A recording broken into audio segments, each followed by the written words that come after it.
The train platform fell silent the moment Caleb Hawthorne unfolded himself from the railcar.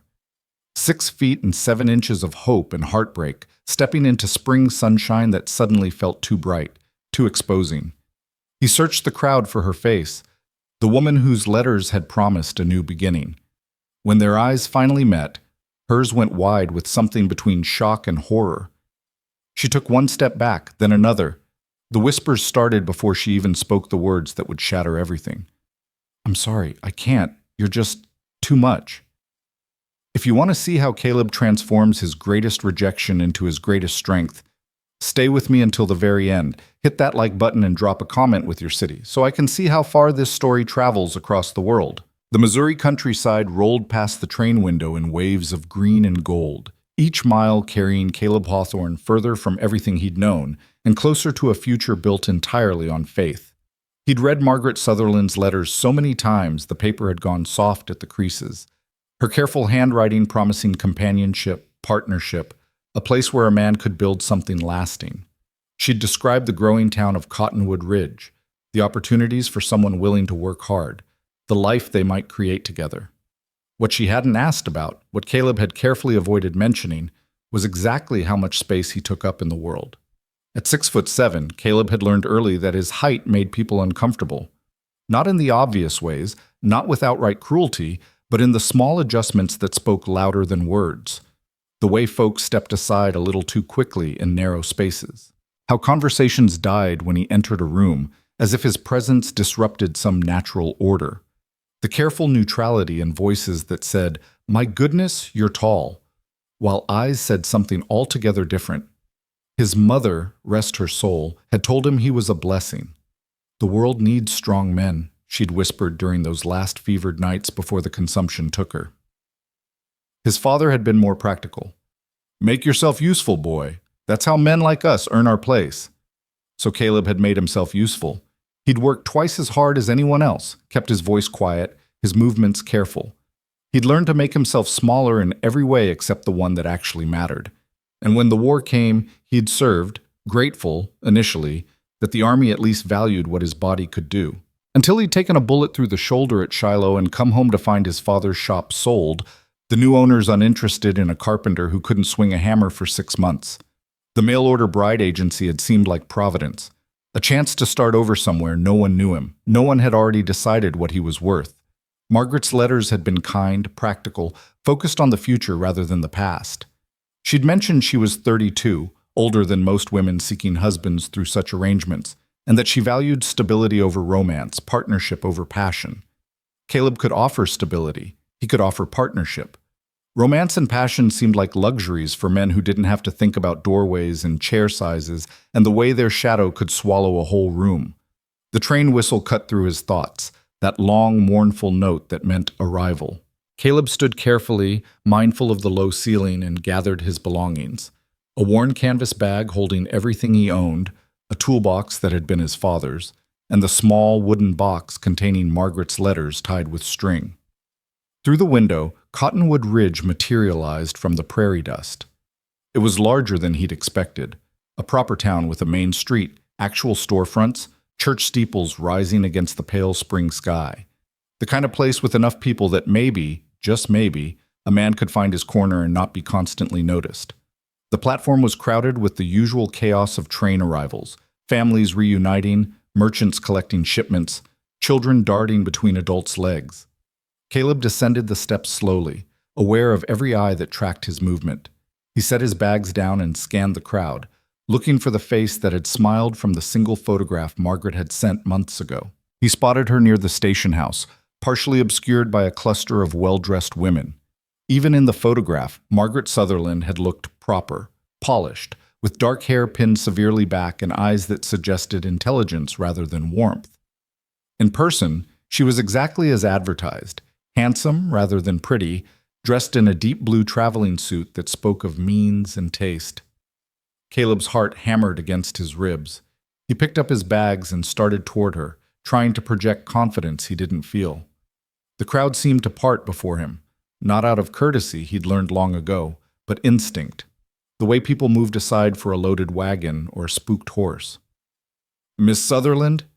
His voice came out rougher than intended, dust and nerves combining. Margaret turned, and Caleb watched the sequence of emotions cross her face with the sick familiarity of someone who'd seen it before. Initial neutrality giving way to surprise. Surprise hardening into something between shock and, worse, embarrassment. Mr. Hawthorne. It wasn't a question. It was an accusation wrapped in propriety. Yes, ma'am. I'm pleased to finally— You're extremely tall. The words dropped like stones into water, creating ripples of silence that spread through the surrounding crowd. Caleb felt his face heat. Yes, ma'am, I am. I apologize that I didn't— An apology doesn't change the fact. Margaret's voice had gone crisp, clipped. The women flanking her had gone quiet, watching with the avid attention of spectators at a public humiliation. I don't know what you expected, Mr. Hawthorne, but I cannot— She stopped, drew herself up straighter. This is not at all what I anticipated. Miss Sutherland, I understand this is a surprise, but if we could perhaps speak privately. There's nothing to discuss. Margaret's cheeks had gone pink, but her voice remained steady. I requested a husband, not a spectacle. Look at you. You're enormous. How do you expect me to walk beside you, to introduce you to my friends, my family? Good Lord, what would people say?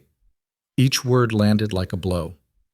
Caleb had prepared himself for many possible reactions, but the naked mortification in Margaret's voice, the way she seemed to physically recoil from his presence, cut deeper than he'd expected.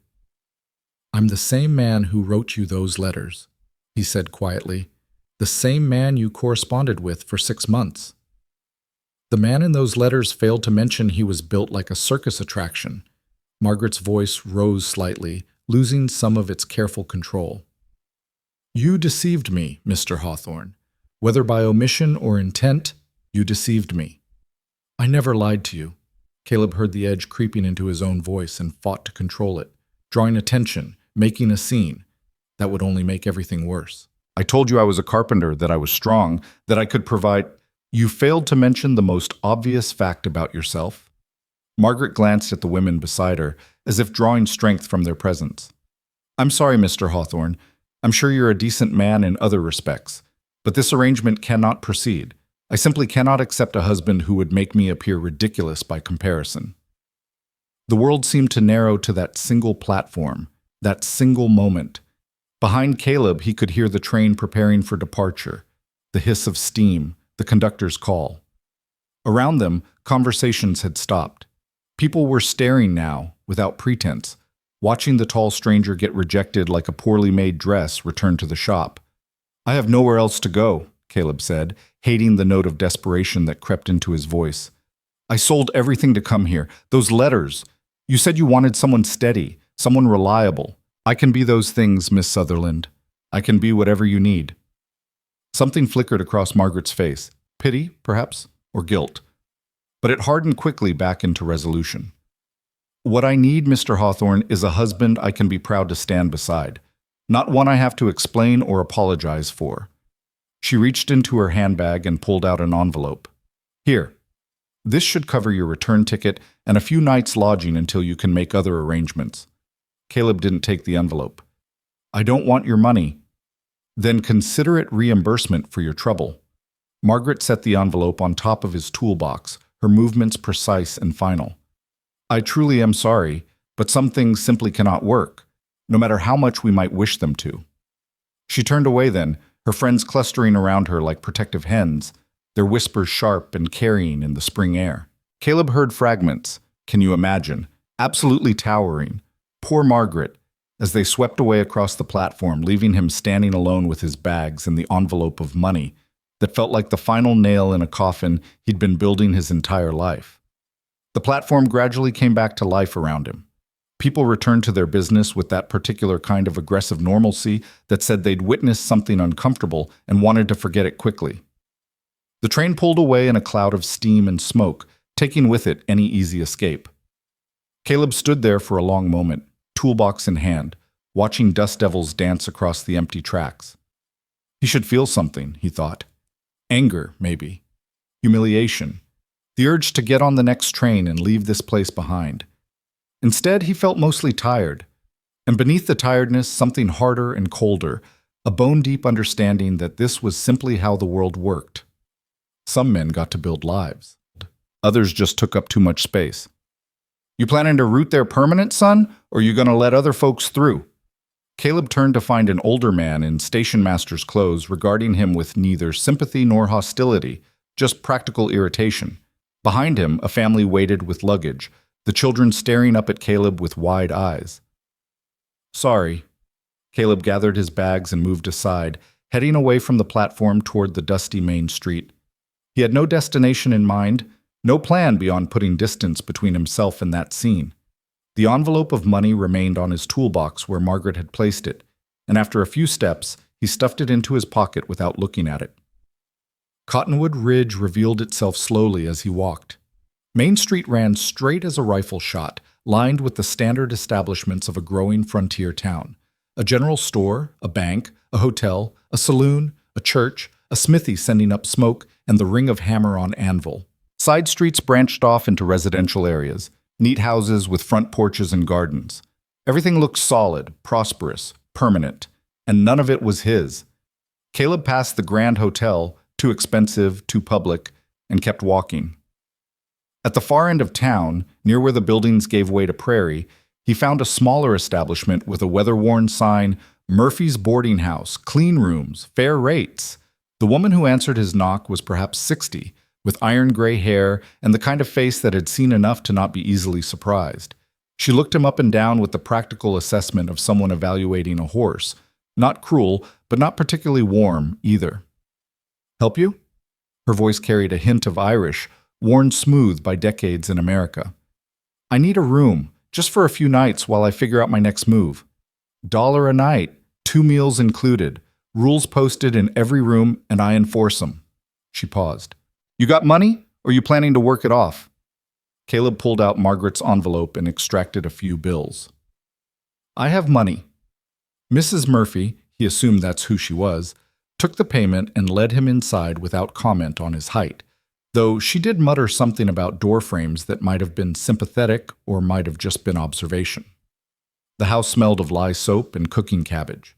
She showed him to a small room at the back of the second floor, bare but clean, with a narrow bed that would be too short and a washstand under a small window. Dinner's at 6, breakfast at 7. Miss either and you miss it entirely. She handed him a key. Privy's out back. You cause trouble, you're out on your ear regardless of payment. We clear? Yes, ma'am. She nodded and left, her footsteps creaking down the hallway. Caleb set his bags down and sat carefully on the bed, which groaned under his weight. Through the window he could see the prairie stretching out endlessly, grass moving in waves under the wind. He should eat something. He should make a plan. He should count his remaining money and figure out how long it would last, whether he could afford a ticket back east or if he'd need to find work here long enough to save up.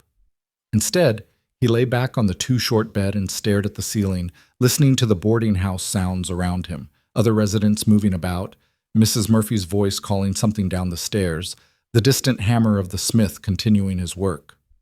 For 6 months, Caleb had built a future in his head based on Margaret Sutherland's letters, a house they'd fix up together, a workshop where he could take commissions, maybe children eventually, if she was willing, a place where his size would be an asset rather than an embarrassment, where strong hands and a sturdy back counted for something. All of it gone in the time it took for a woman to look at him and decide he was too much. Dinner at Mrs. Murphy's was a quiet affair. The boarding house held perhaps a dozen residents, mostly single men working various jobs around town, a few older widows, a young married couple waiting for their house to be completed. They ate family style at a long table, passing platters of pork and potatoes and overcooked vegetables. Caleb sat at the end, where there was more room, and ate mechanically. The other boarders shot him occasional glances, but seemed to take their cue from Mrs. Murphy, who treated his presence as utterly unremarkable. The young wife, a pretty blonde who couldn't have been more than 19, stared openly until her husband elbowed her gently. "You're new in town." This from a grizzled man across the table, probably in his 50s, with the weathered skin of someone who worked outdoors. "Passing through or staying?" "Undecided," Caleb said. "Fair enough. Name's Porter.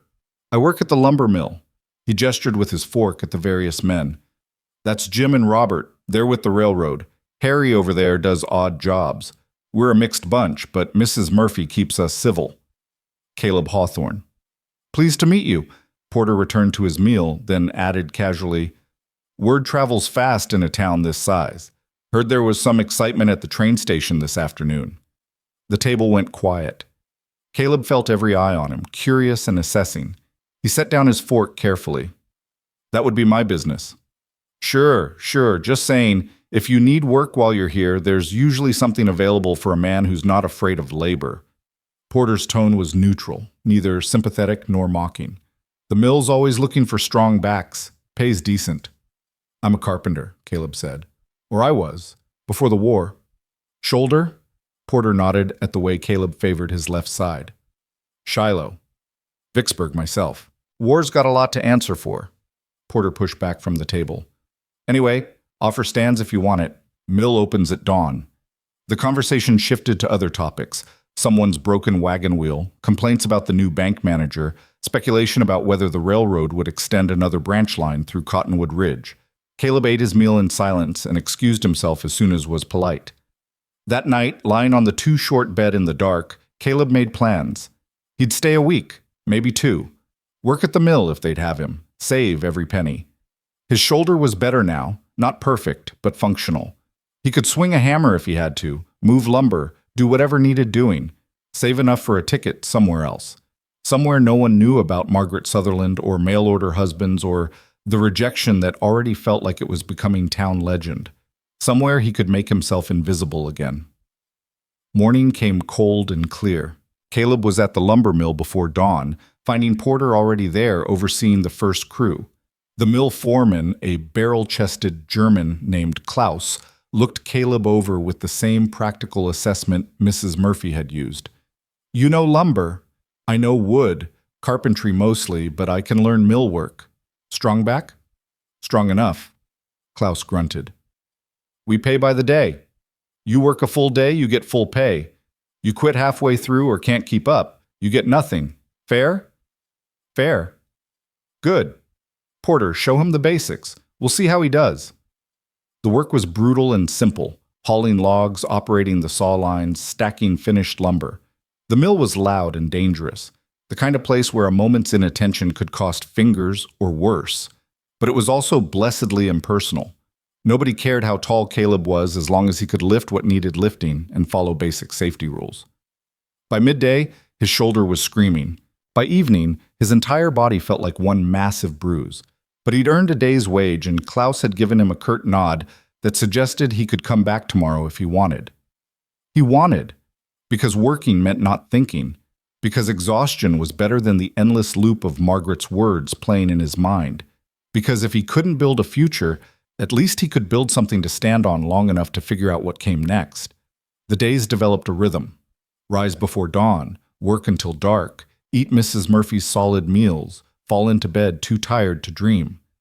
The other mill workers accepted him with the casual camaraderie of men who understood that everyone was running from something or toward something, and it wasn't polite to ask which. On his 4th day in Cottonwood Ridge, Caleb's routine was interrupted.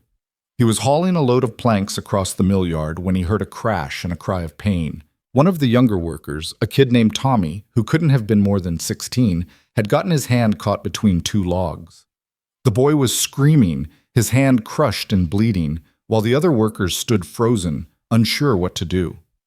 Caleb dropped his load and ran. He reached Tommy in seconds, assessed the situation instantly.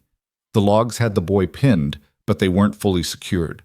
If they shifted wrong, they'd crush more than just his hand. Hold still, Caleb ordered, his voice cutting through Tommy's screams. He braced himself, got his hands under the top log, and lifted. His shoulder shrieked protest, old wound pulling in ways that made white spots dance across his vision. But he held steady, muscles straining, creating just enough space for Porter to pull Tommy free. The moment the boy was clear, Caleb let the logs drop and staggered back, breathing hard. Klaus was already barking orders. Someone fetched the doctor, someone else helped get Tommy to the office. The crisis passed as quickly as it had come, leaving Caleb leaning against a support beam, clutching his shoulder. You all right? Porter appeared beside him, concern etched in his weathered face. Fine. Old injury. Just needs a minute. That was quick thinking, and damn strong. Saved that kid from losing more than a hand. Porter studied him thoughtfully. You're wasting yourself here, you know. Mill works fine, but a man with your strength and carpentry skills could do better. Better how? Well, for one thing, Sam Granger's been looking for someone to help with repairs around town. His regular man broke his leg last month, and Sam's getting too old to handle everything himself. It's not steady work exactly, but it's skilled labor. Uses your real trade instead of just your back. Caleb considered this. Why hasn't he hired someone else? Because most folks around here are already employed or don't know a hammer from a crowbar. Porter shrugged. I could introduce you if you're interested. Sam's good people. Fair prices, treats workers right. It was tempting. More tempting than it should be, given that Caleb had no intention of staying in Cottonwood Ridge any longer than necessary.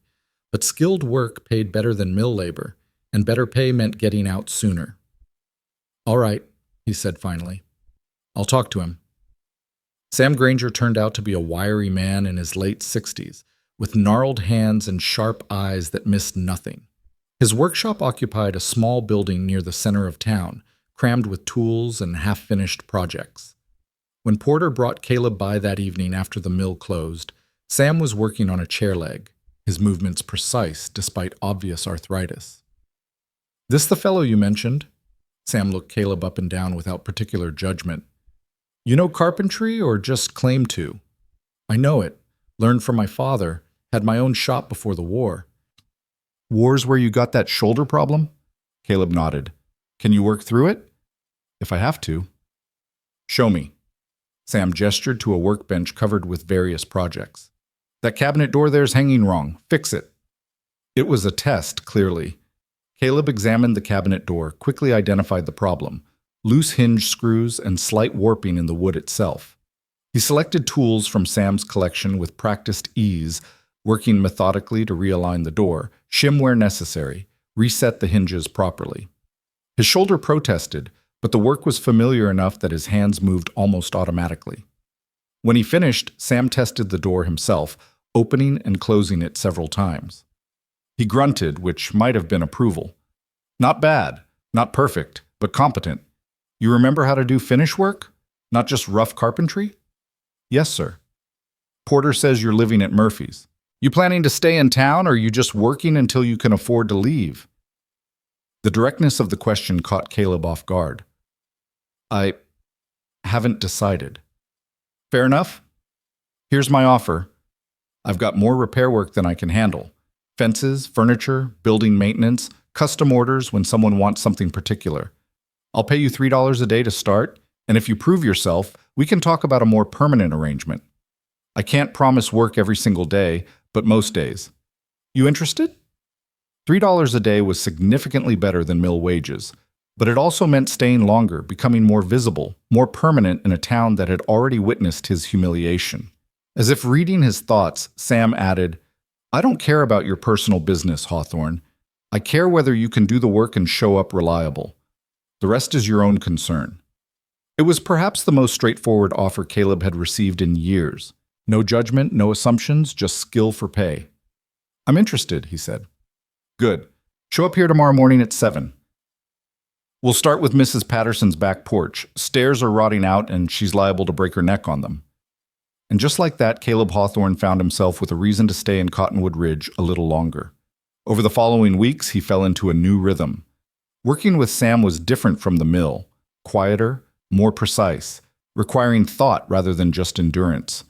They moved through town tackling various projects, and Caleb learned the geography of Cottonwood Ridge through its broken fences and squeaking doors. People gradually stopped staring quite so openly. He became a familiar sight, the tall carpenter working with old Sam Granger, reliable and quiet and competent. The story of the train station rejection faded from immediate gossip into background town lore, the way such things did when new scandals replaced them. Caleb told himself he was just saving money for wherever came next, that Cottonwood Ridge was temporary, a way station between rejection and whatever future might exist for a man like him. He almost believed it. Until the afternoon he met Eliza Moore, and everything changed again. It was a Tuesday morning in early May when Sam sent Caleb out to the Moore property alone. The job was straightforward enough: repair a garden fence that had partially collapsed during the previous week's windstorm. Sam had sketched a rough map on the back of an old invoice, his arthritic fingers making the lines shaky but readable. "Place is about a mile east of town," Sam explained, squinting at his own drawing. "Small house, neat as a pin. Widow woman lives there by herself. Name's Eliza Moore. Lost her husband maybe 5 years back, keeps mostly to herself, but she's good people. Pays on time, never complains about honest work." Caleb loaded the necessary tools and lumber into Sam's wagon, hitched up the aging mare they used for hauling, and set out under a sky that promised heat later, but was still pleasantly cool. The road leading east was little more than packed dirt with wagon ruts, winding through prairie grass that had started its summer growth. Wildflowers dotted the landscape, prairie roses and black-eyed Susans creating splashes of color against the endless green. The Moore property announced itself gradually. First came a well-maintained vegetable garden, rows of young plants already showing promise. Then a small barn, weather-worn but structurally sound. Finally, the house itself, a modest structure with a covered porch, freshly painted white with green trim. Everything about the place spoke of careful attention, of someone who took pride in what they'd built, even if resources were limited. The damaged fence ran along the eastern side of the property, several posts snapped off at ground level where the wind had caught them wrong. Caleb parked the wagon and was unloading lumber when the front door opened. The woman who emerged moved with an odd sort of carefulness, her left hand held slightly away from her body in a way that suggested chronic discomfort. She wore a simple brown dress with the sleeves rolled to her elbows, an apron tied at her waist, and her dark hair pulled back in a practical bun. She was perhaps in her early 30s, with a face that might have been unremarkable except for her eyes, gray-green and startlingly direct. "Mr. Granger sent you?" Her voice was lower than he expected, calm and measured. "Yes, ma'am. Caleb Hawthorne. I'm here about your fence." She came down the porch steps and walked toward him, and that's when Caleb noticed the scarring on her left hand and forearm. Old burn marks by the look of them, the kind that left the skin puckered and discolored. The hand itself seemed to work, but stiffly, as if the scarring had limited its flexibility. Eliza Moore followed his gaze to her hand without apparent embarrassment. "House fire," she said simply. 6 years ago. The hand still works mostly, but it doesn't like cold weather, and it's not fond of heavy lifting." "I'm sorry." Caleb heard how inadequate the words were even as he spoke them. "Don't be. I'm alive," which is more than some could say that night. She turned her attention to the fence. The posts snapped clean through. "I tried to shore them up temporarily, but I don't have the strength to reset them properly. Will it be difficult?" "Not particularly. I'll need to dig out the old posts, set new ones, reinforce with cross-bracing. Should take most of the day if the ground cooperates. There's a well pump by the barn. Help yourself to water whenever you need it. If you're here past noon, I'll bring out lunch." She paused, studying him with that same direct gaze. "Sam mentioned you're new in town. Settling in all right?" It was a simple question, asked without particular emphasis, but Caleb heard the genuine curiosity behind it. Not the prurient interest he'd encountered from other townspeople eager for gossip, but actual human concern. "Getting by," he said carefully. Eliza nodded as if this told her everything she needed to know. "Well, I'll leave you to it then. Let me know if you need anything." She returned to the house, and Caleb set to work. The morning was pleasant enough, the physical labor satisfying in the way that straightforward problems always were. Dig out the broken posts, prepare new holes, cut fresh timber to size, set and pack them solid. His shoulder complained but held up, the pain manageable as long as he paced himself. Around midday, as promised, Eliza emerged with a basket. She'd set up a small folding table under a cottonwood tree that shaded one corner of the yard and proceeded to lay out lunch, thick slices of bread, cheese, cold chicken, pickled vegetables, and a jar of what looked like lemonade. "Wash up first," she said, gesturing toward the pump. "I won't have you eating with hands covered in dirt." There was something pleasantly maternal about the command, though Eliza couldn't have been more than a few years older than Caleb. He washed at the pump, scrubbing his hands thoroughly, and joined her at the table. She'd set 2 places. "You're not eating inside?" He tried to keep surprise from his voice. Why would I? It's a beautiful day, and I spend enough time indoors as it is. She poured lemonade into 2 tin cups. Besides, seems rude to make you eat alone when I'm the one who invited you. They ate in companionable silence for several minutes. The food was simple but good, and Caleb realized he was genuinely hungry. Working with Sam meant regular meals, but there was something different about eating real home cooking in the open air, with prairie wind carrying the scent of growing things. Sam tells me you're a skilled carpenter, Eliza said eventually, that you had your own shop before the war. Had been the operative word. Why'd you close it? The question was direct but not invasive, asked the way someone might inquire about the weather. Caleb found himself answering more honestly than he'd intended. Got shot at Shiloh. Shoulder took months to heal, and by the time I could work again, my father's shop had been sold. New owners didn't need another carpenter, especially one who might not be able to keep up. That must have been difficult. It was what it was. Caleb took a drink of lemonade, surprised by how tart and refreshing it tasted. Sometimes life doesn't go the way you plan. No? Eliza said quietly. It certainly doesn't. Something in her tone made him glance up. She was looking at her scarred hand, turning it slowly in the sunlight as if seeing it for the first time. Then she seemed to shake herself and returned her attention to the meal. The fence looks good so far. You work carefully. I appreciate that. Only way I know how to work. They finished lunch and Eliza packed up the table without fanfare. Before heading back inside, she paused. I have some other small repairs that need addressing. Hinges that stick, a gate that won't close properly, some loose boards on the porch steps. Nothing urgent, but if Sam has time to send you back sometime, I'd appreciate the help. I'm sure we can arrange that, ma'am. Eliza, she corrected. Ma'am makes me feel ancient, and I'm not quite there yet. Eliza, then. The name felt odd in his mouth, too familiar for someone he'd just met. She smiled slightly, the expression transforming her face from merely pleasant to something warmer. Good. I'll see you before you leave. The afternoon passed quickly. Caleb finished the fence work, testing each post to ensure it was solid, adding extra bracing where the wind exposure was worst. It was good work, the kind that would last years if maintained properly. When he finally packed up his tools, the sun was starting its descent toward the horizon, painting the prairie in shades of gold and amber. Eliza came out to inspect the fence, walking along its length with the same careful attention she seemed to give everything. She tested several posts herself, pulling and pushing to check stability. This is excellent work, she said finally. Better than the original, honestly. What do I owe you? Caleb quoted Sam's standard rate, and Eliza counted out payment without hesitation, adding a little extra. When he tried to refuse the additional amount, she shook her head. You worked through lunch, stayed until the job was done right. That deserves fair compensation. She held out the money with her right hand, the left tucked against her side. I wasn't raised to underpay honest work. He took the payment, knowing argument would be pointless.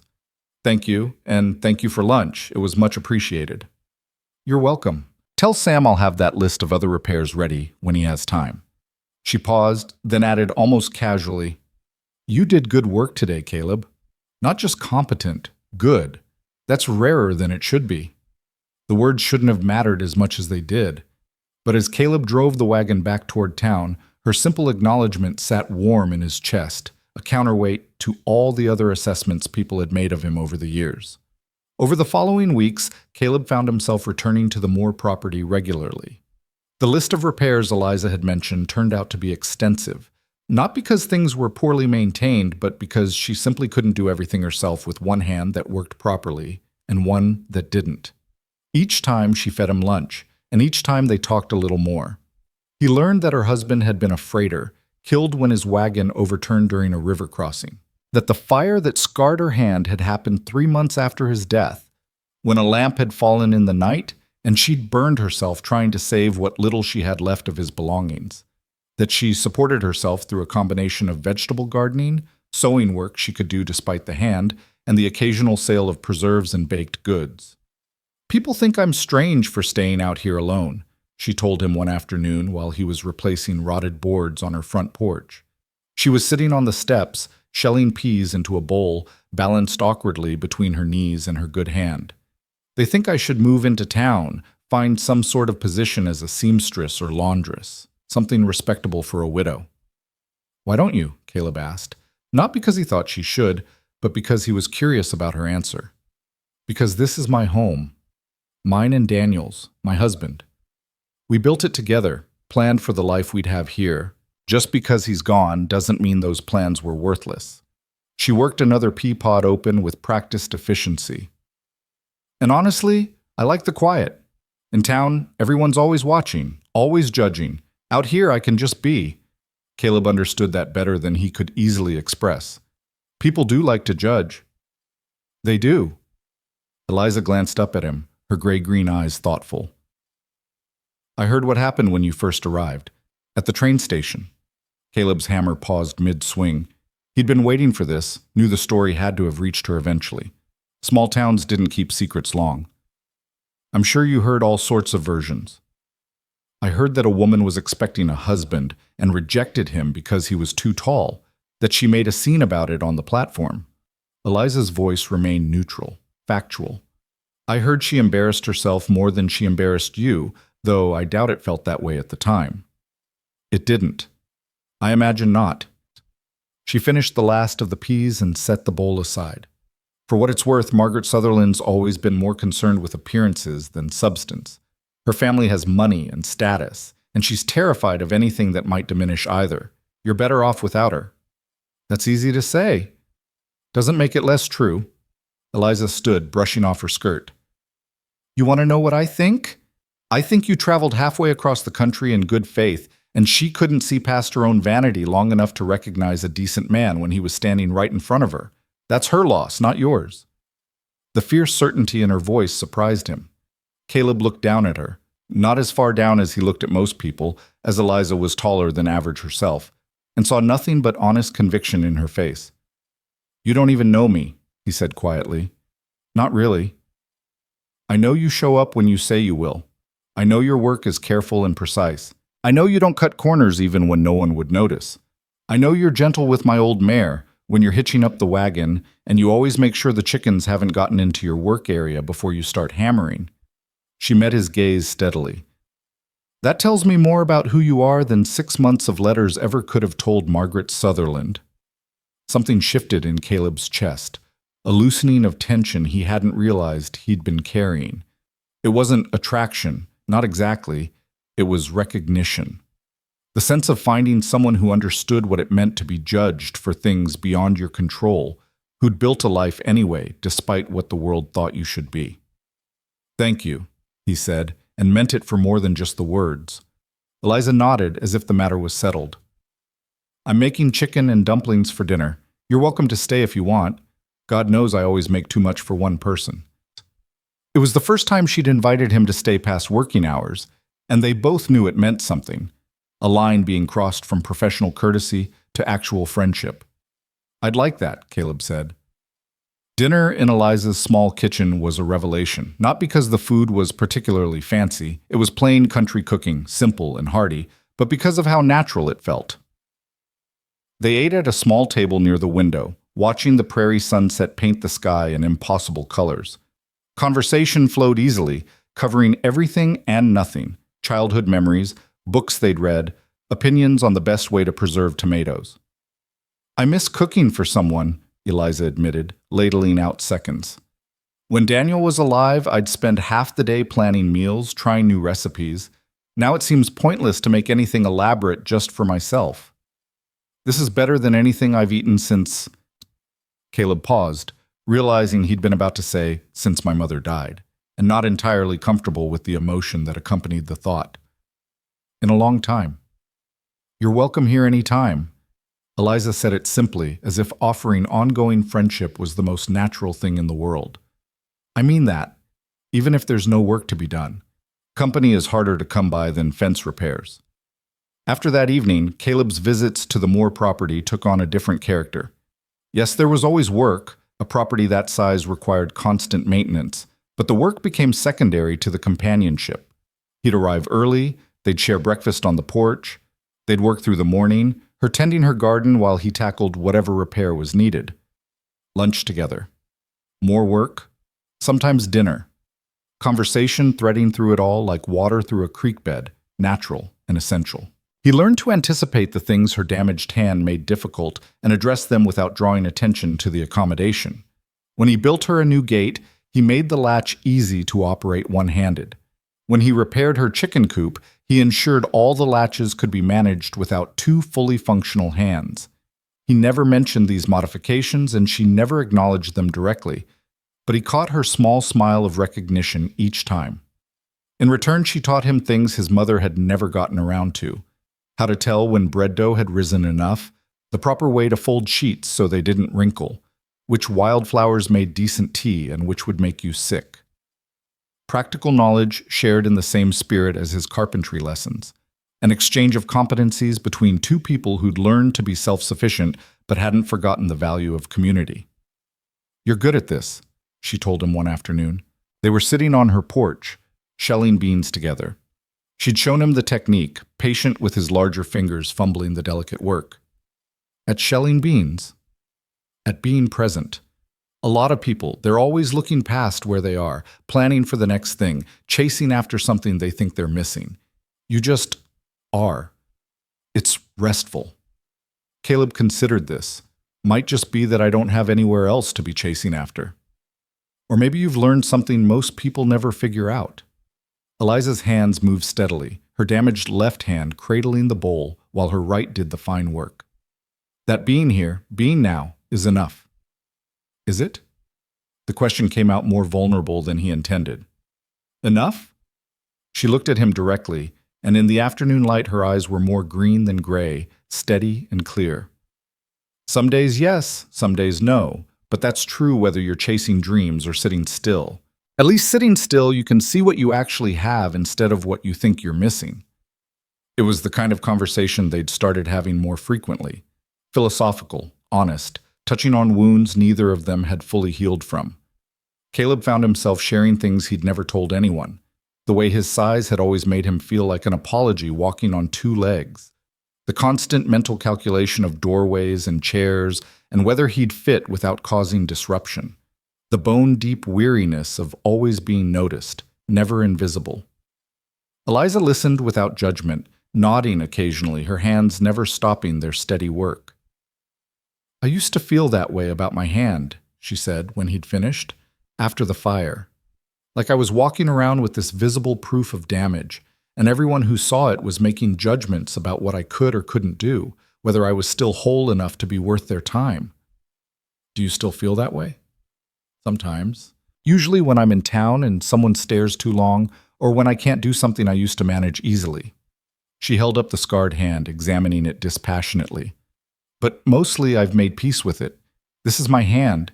It works differently than it used to, but it still works. Anyone who can't see past the scars to the person holding the hand isn't someone I need in my life anyway." "That's a good philosophy." "It's a necessary one." She returned to the beans. "The alternative is spending your whole life apologizing for existing, and that seems like a waste of perfectly good existence." Summer deepened into July, bringing heat that made afternoon work impossible. Caleb adjusted his schedule, arriving at the Moore property in the early morning when the air was still cool, working until the heat became oppressive, then retreating to the shade of Eliza's porch to wait out the worst of it. Sometimes he'd nap in an old rocking chair while she worked on her sewing inside. Sometimes they'd talk, voices lazy in the thick air. Sometimes they'd simply sit in companionable silence, watching the prairie shimmer under the relentless sun. It was during one of these quiet afternoons that Sam Granger found them. The old carpenter arrived in his wagon looking troubled, his weathered face set in lines that suggested bad news. "Caleb, Mrs. Moore," he nodded to each of them. "Sorry to interrupt, but I need to borrow my assistant here." "Is something wrong?" Eliza asked, setting aside her sewing. "Nothing that concerns you directly, ma'am, but yes, there's been trouble in town." Sam's gaze shifted to Caleb. "That woman, Miss Sutherland, she's getting married. Tomorrow. Big affair, apparently. Half the town's in an uproar helping with preparations." Caleb felt his chest tighten. "Why are you telling me this?" "Because she's spreading talk. Nothing direct, you understand, but implications. Questions about what kind of man travels halfway across the country to marry a woman without being honest about himself. Whether such a man might be dangerous or deceptive in other ways. It's subtle, but it's poisoning the well. Let her talk. Caleb's voice came out harder than he intended. I've done nothing wrong. I know that, and anyone with sense knows that. But not everyone has sense, and a woman like Margaret Sutherland has influence in certain circles. Sam rubbed his jaw. Look, I'm not saying you need to defend yourself. I'm saying you should be aware that the climate in town might get uncomfortable for a while. Some folks might be less friendly, ask more questions. Eliza stood abruptly. That's ridiculous. She's the one who should be ashamed, treating someone that way and then trying to paint herself as the victim. I agree, ma'am, but that's how these things work sometimes. The person with money and status gets to control the narrative. Sam turned back to Caleb, I wanted you to hear it from me rather than walking into it blind. I appreciate that. There's one more thing. Sam hesitated, clearly uncomfortable.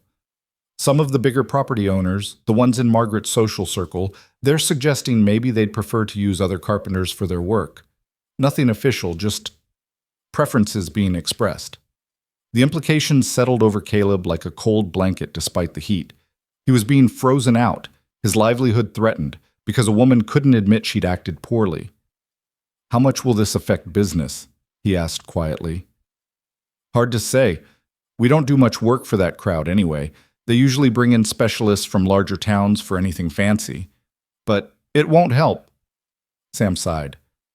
I'm not letting you go, if that's what you're worried about.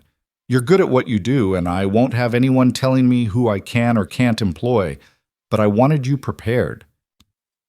After Sam left, Caleb sat heavily in the rocking chair, staring out at the prairie without really seeing it. Eliza moved closer, perching on the porch railing where she could see his face. This isn't fair, she said quietly. Fair doesn't have much to do with anything. Maybe not, but that doesn't mean you should accept it lying down. What exactly am I supposed to do? Caleb heard the bitterness in his own voice. Storm into her wedding and defend my honor? Write letters to the newspaper? The woman decided I'm not worth her time. Now she's decided I'm not worth anyone's time. I can't fight that. You can fight it by staying, by continuing to do good work, by proving through your actions that her assessment was wrong. Eliza's voice was fierce. You can fight it by not letting her drive you away. Maybe leaving would be easier. Easier isn't the same as better. She slid down from the railing, came to stand directly in front of him. You've built something here, Caleb. You have work. You have Sam's respect. You have... She paused, seemed to reconsider her words. You have a place. Don't let someone else's narrow-mindedness take that away from you. I'm tired, Eliza. The admission cost him something. I'm tired of being the problem in every room I enter. Tired of watching people make decisions about who I am based on something I can't control. I thought coming here might be different, but it's the same story wearing a different dress. Eliza was quiet for a long moment, her damaged hand resting against her skirt.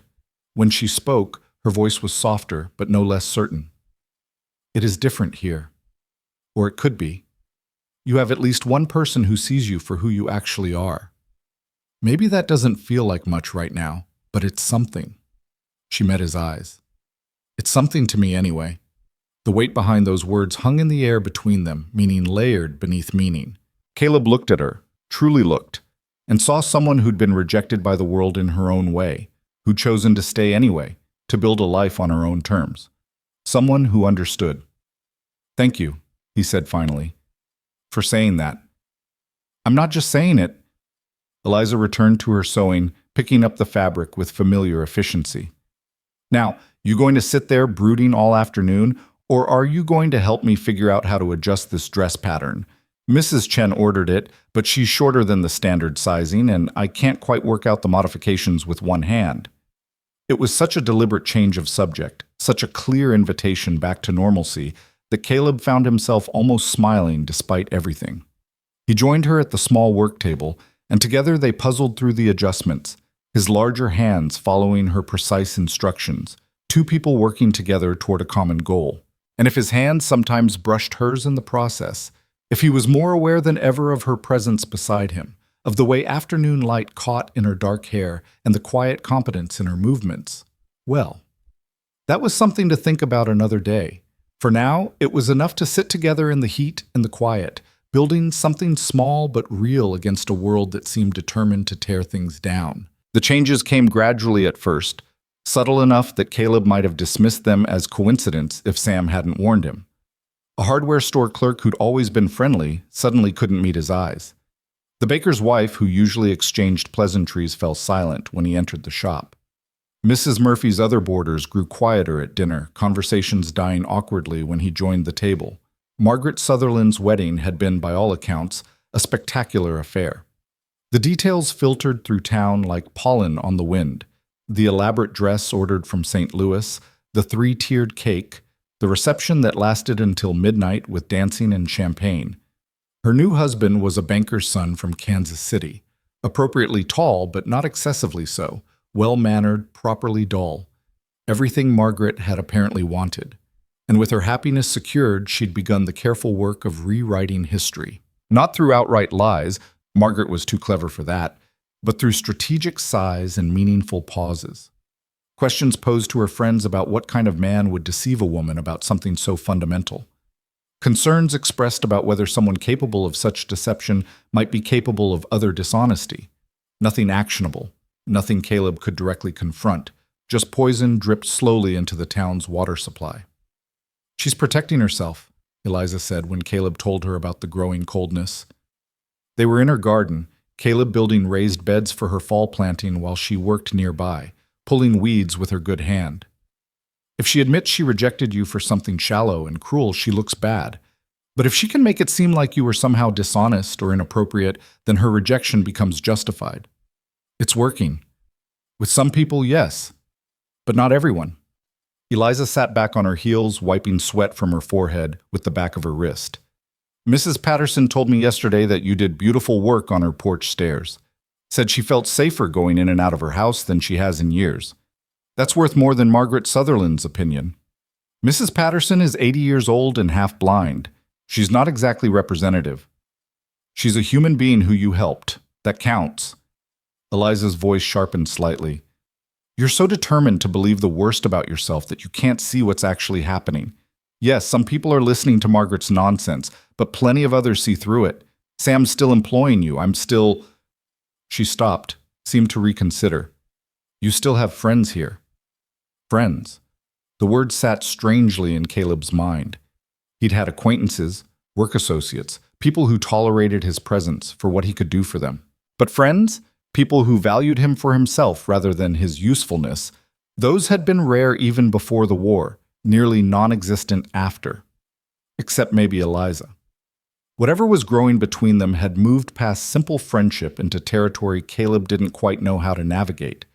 He thought about her more than was probably appropriate. Found himself saving up observations and stories to share with her. Noticed details, the way she tucked loose hair behind her ear when concentrating, how her laugh was slightly different when she was genuinely amused versus just being polite, the particular shade of green her eyes became in certain light. He was falling for her. Had probably been falling for weeks without quite admitting it to himself. And that terrified him almost as much as the growing hostility in town, because what did he have to offer someone like Eliza? A man with no permanent home, no prospects beyond day labor, a walking target for gossip and judgment. "You're thinking too loud," Eliza said, interrupting his spiraling thoughts. "I can practically hear the gears grinding from here." "Sorry." "Don't apologize, just tell me what's bothering you, besides the obvious." Caleb hammered another nail into the bed frame, buying time. "Do you ever think about leaving, packing up and starting over somewhere no one knows your history?" "Sometimes. Usually on the hard days when my hand aches and the loneliness feels heavier than usual." She pulled another weed, examined its roots before tossing it aside. "But then I remember that every place has hard days. Every place has people who'll judge you for something. At least here I have land that's mine, work I've built, memories of when things were good." "That's different. You have roots here. I'm just passing through." "Are you?" Eliza looked at him directly, her expression unreadable. "Because from where I'm sitting, It looks like you've been putting down roots whether you meant to or not. You have steady work. You've learned the town. You've built relationships. That's not passing through, Caleb. That's settling. Settling implies people want you to stay. I want you to stay. The words came out quietly but firmly, without hesitation or equivocation. There. I've said it. You can do with that information whatever you like. The world seemed to narrow to just the two of them. Eliza kneeling in the garden dirt, Caleb frozen with hammer in hand, the summer heat pressing down like a physical weight. Around them, insects buzzed and prairie wind rustled through growing things, but all Caleb could hear was his own heartbeat thundering in his ears. Eliza, you don't have to say anything right now. She returned to her weeding, movements perhaps a bit more deliberate than necessary. I'm just tired of dancing around the truth. We're friends, good friends, and maybe it could be more than that if you weren't so convinced you're not worth caring about. It's not that simple. It never is, but that doesn't make it less true. She sat back, met his gaze again. I'm not Margaret Sutherland, Caleb. I don't care how tall you are or what people might say about us. I care that you're kind and competent and you make me laugh. I care that I look forward to your visits more than anything else in my week. I care that when I'm with you, I don't feel broken or less than, or like I need to apologize for taking up space in the world. The vulnerability in her voice nearly broke him. Caleb set down his hammer carefully and crossed to where she knelt, crouching beside her so they were eye level. You're not broken, he said quietly. You're one of the strongest people I've ever met. Then maybe you should consider that I might have decent judgment about people, including you. She reached out with her good hand, touched his arm briefly. I'm not asking for promises or declarations. I'm just saying you don't have to face everything alone. Not anymore. Before Caleb could respond, the sound of approaching horses interrupted. They both stood, turning to see 3 riders coming up the road toward Eliza's property.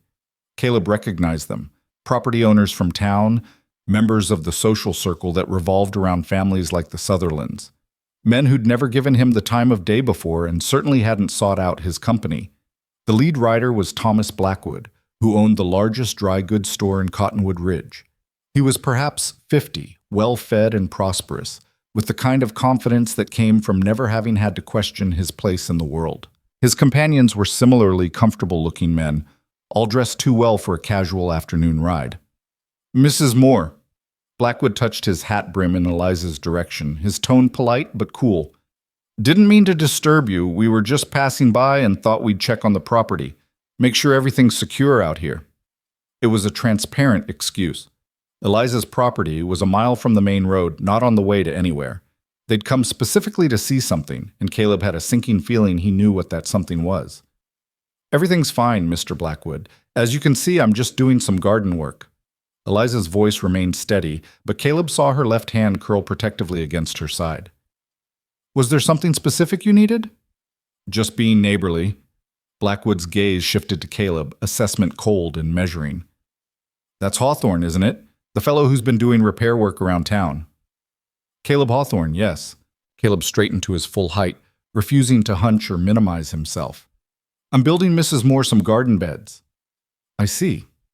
Tell me, Hawthorne, how long have you been working out here? Seems like you're at the Moore property quite frequently. The implications hung heavy in the summer air. Caleb felt anger rise hot in his chest, but kept his voice level. I do whatever repair work Mrs. Moore needs. Sam Granger sends me when there are jobs to be done. And I'm sure the work is entirely necessary. Blackwood's tone suggested he believed nothing of the sort. Still, people talk.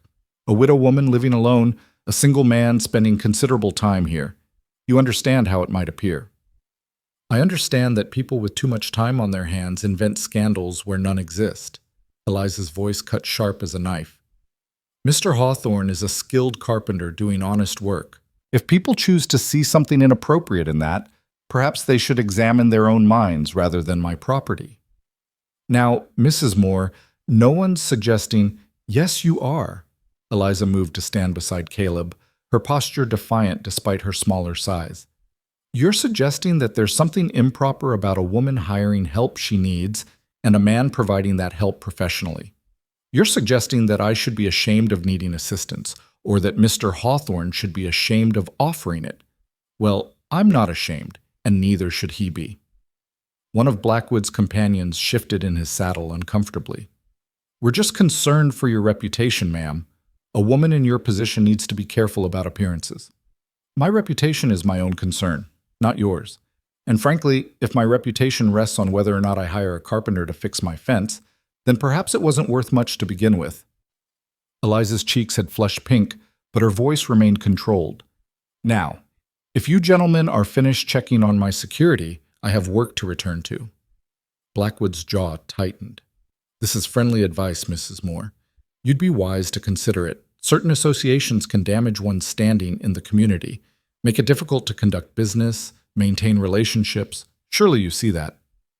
What I see is 3 men who've ridden out of their way to deliver threats wrapped in concern. Eliza crossed her arms. I appreciate your time, but as I said, I have work to do.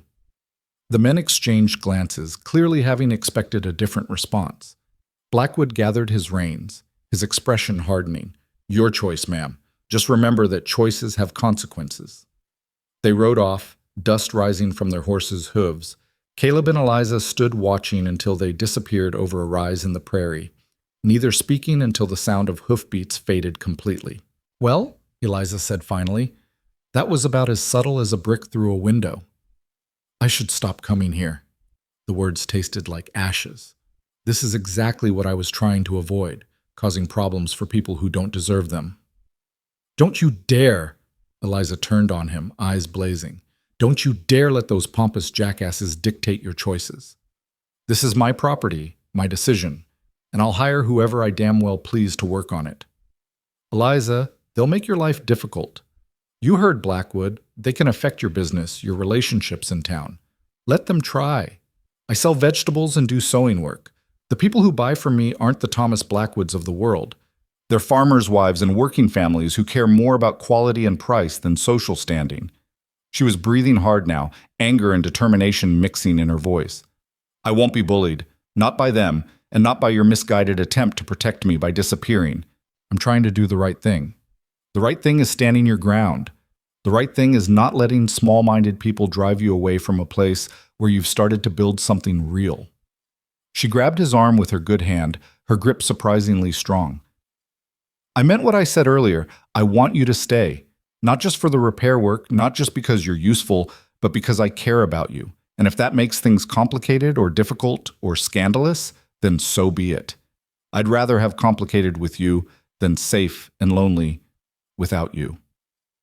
The raw honesty in her words stripped away Caleb's careful defenses.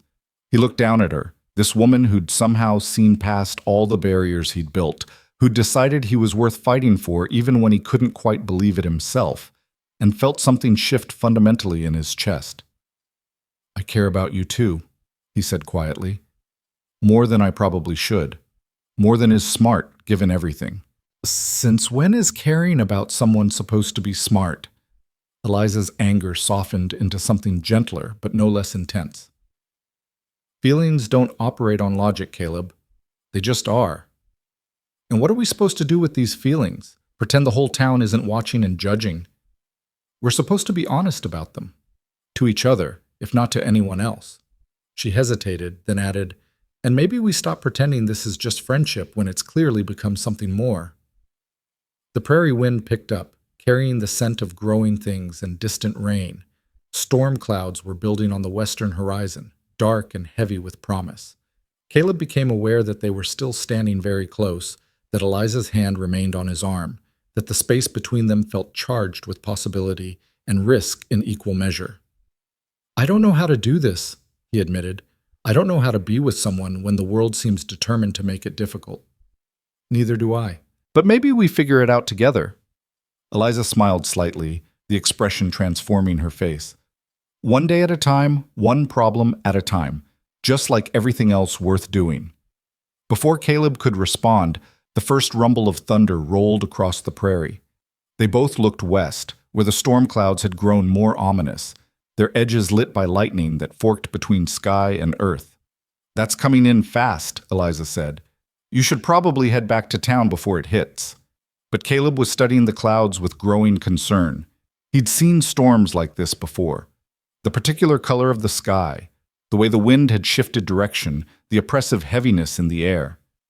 That's not just a regular storm. That's serious weather.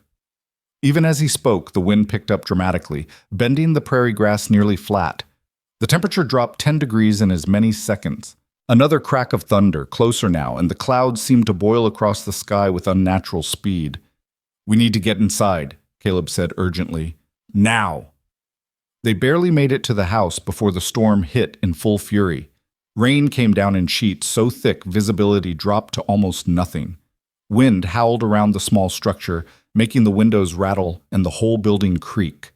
Lightning struck somewhere close, the thunder instantaneous and deafening. Eliza moved through the house quickly, closing shutters and securing anything loose. Caleb helped where he could, hyper-aware of every crash of thunder, every gust of wind that made the walls shudder. He'd been in storms before, but something about this one felt different, more violent, more personal somehow. "The barn," Eliza said suddenly, her face going pale. "I didn't close the barn doors. If they blow open, the wind could tear the whole structure apart. I've got 3 months of hay stored in there, and all my tools—" "Stay here, I'll check it." Caleb was already moving toward the door. "Are you insane? You can't go out in this?" "The barn's what, 50 yards? I'll be fine." He grabbed an oilskin coat from the peg by the door. "Just stay inside where it's safe." Caleb, but he was already out the door, pushing against wind that tried to force him back. The rain hit like bullets, cold and sharp.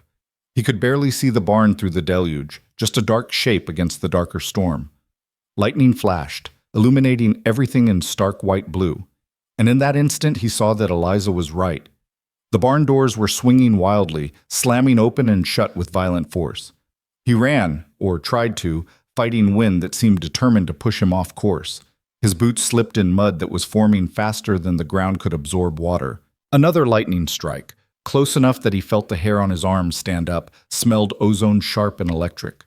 The barn doors were heavy, built to withstand normal weather, but not this kind of sustained assault. One of them had already partially torn from its upper hinge, hanging at a crazy angle. Caleb grabbed it, using his weight and strength to force it closed against the wind. The door fought him like a living thing, but he managed to get it into position and throw the heavy crossbar that would hold it secure. He was reaching for the second door when he heard the crack. Not thunder this time, but wood giving way under stress. He looked up just in time to see part of the barn's roof lifting, boards tearing free in the wind. Debris started falling, and Caleb dove for cover, pressing himself against the barn wall as pieces of wood and roofing material crashed down around him. Something heavy struck his shoulder, his bad shoulder, and pain exploded white-hot through his upper body. He heard himself cry out, the sound lost in the storm's fury. Through the agony, he forced himself to keep moving, to secure that second door before more damage could be done. His right arm was still functional. That would have to be enough. It took everything he had to get that second door closed and barred. By the time he finished, he was shaking from pain and exertion, his clothes soaked through, his shoulders screaming protest with every movement. The smart thing would be to get back to the house immediately. Instead, he made himself check the barn interior. Water was coming through the damaged section of roof, but the hay bales were protected by their placement and by a tarp Eliza had wisely secured over them. Her tools were dry. The structural damage, while serious, wasn't immediately catastrophic. The building would hold, at least until the storm passed. Satisfied, Caleb made his way back outside. The rain hadn't lessened any, and the wind seemed, if anything, to have increased. He was halfway to the house when his foot caught on something, a rock, a rut, something, and he went down hard. The impact jarred his shoulder viciously, and for a moment the world went gray at the edges, pain overwhelming everything else. He lay there in the mud and rain, breathing hard, trying to gather strength to stand. This was absurd. He'd survived being shot at Shiloh, survived the long recovery, survived rejection and hardship and everything else life had thrown at him. He wasn't about to be defeated by a summer storm in some damaged barn roof. "Caleb!" Eliza's voice cut through the rain, raw with panic. "Where are you?" He tried to answer but only managed to groan. Then she was there, kneeling beside him in the mud, her hands on his face, his shoulders, checking for damage. "You idiot," she said, tears mixing with rain on her cheeks. You absolute idiot. I told you not to go out there. Barn secure, he managed. Doors closed. Hay's safe. I don't care about the damn hay. Can you stand? With Eliza's help, he made it to his feet, though every movement sent fresh pain through his shoulder. She got under his good arm, taking as much of his weight as she could, and together they staggered toward the house.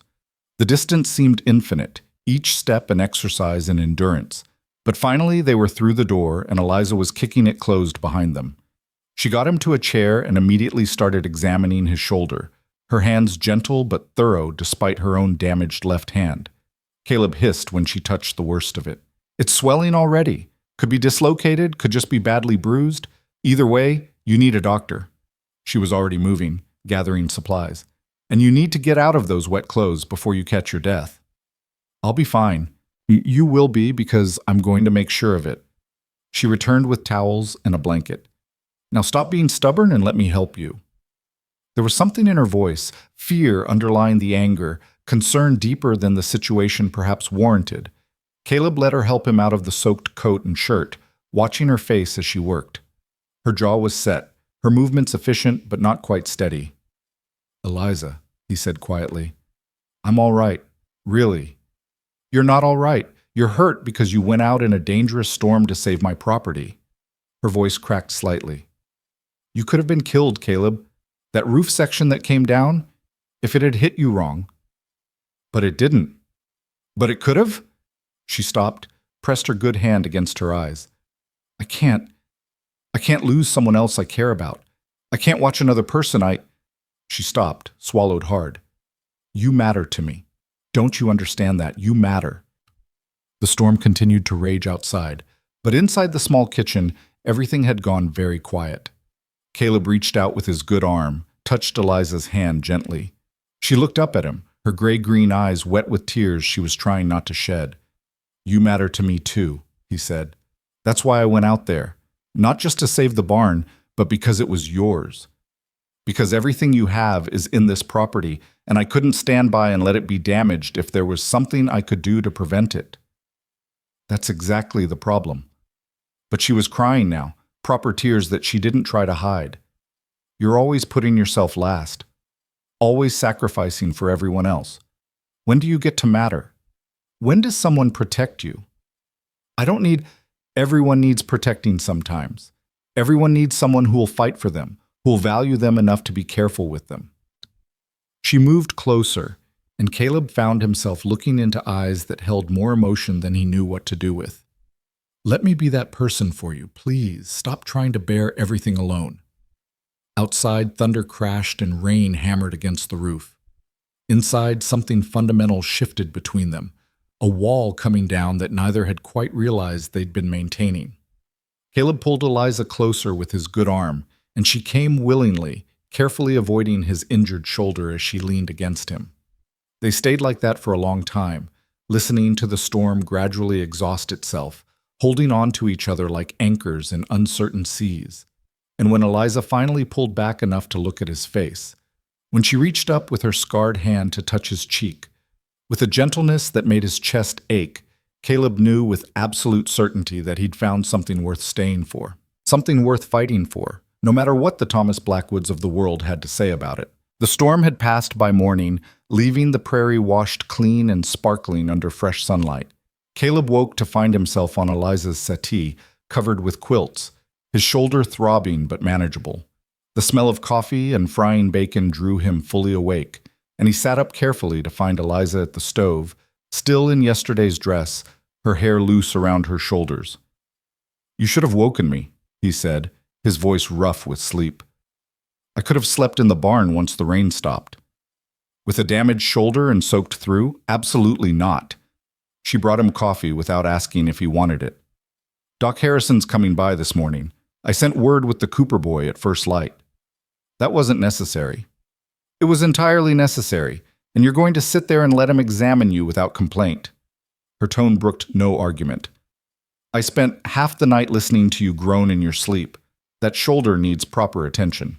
But Caleb wanted to protest further, but found he didn't have the energy. The truth was, his shoulder felt worse this morning than it had the night before. A deep ache that radiated down his arm and up into his neck. He sipped the coffee gratefully and watched Eliza move around her kitchen with familiar efficiency, her damaged hand and the long night showing no effect on her capable movements. "You didn't sleep," he observed. "Neither did you, really.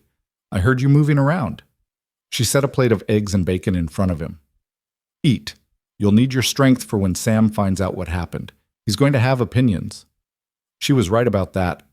Doc Harrison arrived around 9, a stern-faced man in his 60s who'd apparently seen every possible injury the frontier could produce. He examined Caleb's shoulder with practiced hands, poking and prodding while asking questions about range of motion and pain levels. "Not dislocated, which is good news," the doctor announced finally. "Severe bruising and some strained ligaments. Could have been much worse if that debris had hit you more directly." He looked at Eliza. "Keep it bound for at least a week. Ice if you can get it, heat after 3 days. No heavy lifting, no overhead work. He pushes it too hard, he'll do permanent damage to what's already a compromised joint." "I'll make sure he follows orders," Eliza said firmly. "I can make my own decisions," Caleb protested. "Not about this, you can't." Doc Harrison was already packing his bag. "You want to be able to use that arm when you're 50, you'll listen. Carpenter who can't lift or swing a hammer isn't much good to anyone, including himself." After the doctor left, Caleb tried to stand, to gather his things, to return to some semblance of normalcy. Eliza stopped him with a hand on his good shoulder. "Where exactly do you think you're going?" "Back to town, back to Murphy's. I've imposed enough." "You haven't imposed at all. And with that shoulder, you're not fit to work for at least a few days. You might as well stay here where someone can keep an eye on you." "Eliza, after yesterday, after Blackwood and his friends, staying here would just make everything worse. Or it would make everything clear." She sat down across from him, her expression serious but not unkind. "We've been dancing around this for weeks now. What we are to each other, what we might become. Maybe it's time to stop hiding and just be honest about it." "Honest about what exactly? That I'm falling for a woman I have no business being involved with? That every moment I spend here puts your reputation at risk?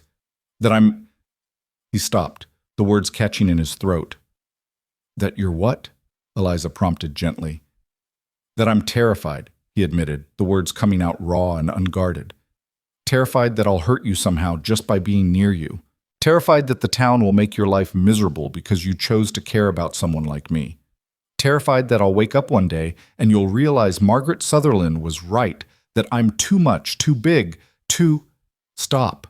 Eliza's voice was quiet but absolute. "Just stop. I'm not Margaret Sutherland. I'm not interested in what society thinks I should want or who I should care about. I'm interested in you, the actual person sitting in front of me, not some distorted reflection in other people's judgment. But no buts. Listen to me, Caleb Hawthorne. I am a grown woman who survived a husband's death, a house fire, and 5 years of building a life entirely on my own terms. I am more than capable of making my own decisions about who I spend my time with and why." She reached across the table, took his hand with her scarred one. "And I choose you, flaws, fears, excessive height, and all." The simple declaration nearly undid him. Caleb looked at their joined hands, his large and work-roughened, hers smaller and marked by old trauma, but no less strong, and felt something fundamental settle in his chest. "I choose you too," he said quietly. "I just don't want you to regret it. The only thing I'd regret is letting fear make my choices for me." She squeezed his hand gently. "Now, are you going to stay here and rest like the doctor ordered, or are you going to be stubborn about it?" He stayed. That first day set a pattern for the week that followed. Caleb remained at the Moore property, sleeping on the settee despite Eliza's offers of her actual bed, helping with light tasks that didn't strain his shoulder, gradually healing under her watchful care. They talked more openly than before, walls down, guards lowered. She told him about her marriage to Daniel, the love they'd shared and the plans that had died with him. He told her about his parents, the shop that had been his inheritance and his identity, the war that had broken more than just his body. "Do you miss it?" she asked one evening. They were sitting on the porch watching the sunset, painting the prairie in shades of amber and rose. "The carpentry shop, the life you had before?" "Sometimes. Mostly I miss the feeling of having a place, of knowing where I belonged and what I was supposed to be doing. He flexed his bad shoulder carefully, testing the range of motion that was slowly returning. But that place doesn't exist anymore. The shop's gone. My parents are gone. The version of myself that lived that life is gone. Can't miss something that isn't real anymore. You could build a new shop, start over. With what capital? What reputation? He shook his head. Besides, who's going to hire a carpenter in a town where half the respectable citizens think he's some kind of disreputable character? The half that matters will hire you. The half that understands quality work and decent character. Eliza was quiet for a moment, then added, Sam's not getting any younger. Have you thought about what happens when he retires? That's years away. Maybe, maybe not. He's pushing 70. His hands are getting worse. Eventually he'll need to pass the business to someone. She looked at him meaningfully. Someone he trusts. Someone who knows the work and the town. The implication was clear, but Caleb couldn't quite let himself believe it. Taking over Sam's business would mean permanent roots in Cottonwood Ridge, a future built on the foundation of skills and relationships rather than escape plans and temporary arrangements. It would mean claiming a place rather than just occupying it. It would mean staying. By the end of the week, his shoulder had improved enough that Doc Harrison cleared him for light work. Caleb returned to town and to Sam's shop, expecting questions or perhaps disapproval for his extended absence. Instead, Sam simply nodded when Caleb explained where he'd been and why. Eliza's good people, the old carpenter said, running his gnarled fingers over a piece of maple he was preparing for a table leg. Always has been. Town could use more folks with her kind of spine. He glanced up at Caleb. Speaking of which, you hear about the Brennan building? No, what about it? Caught fire 3 nights back, big one. Started in the dry goods storage and spread fast. Volunteer brigade got it mostly under control, but there's significant damage. Thomas Blackwood's been organizing the rebuilding effort, calling in contractors from as far as Kansas City.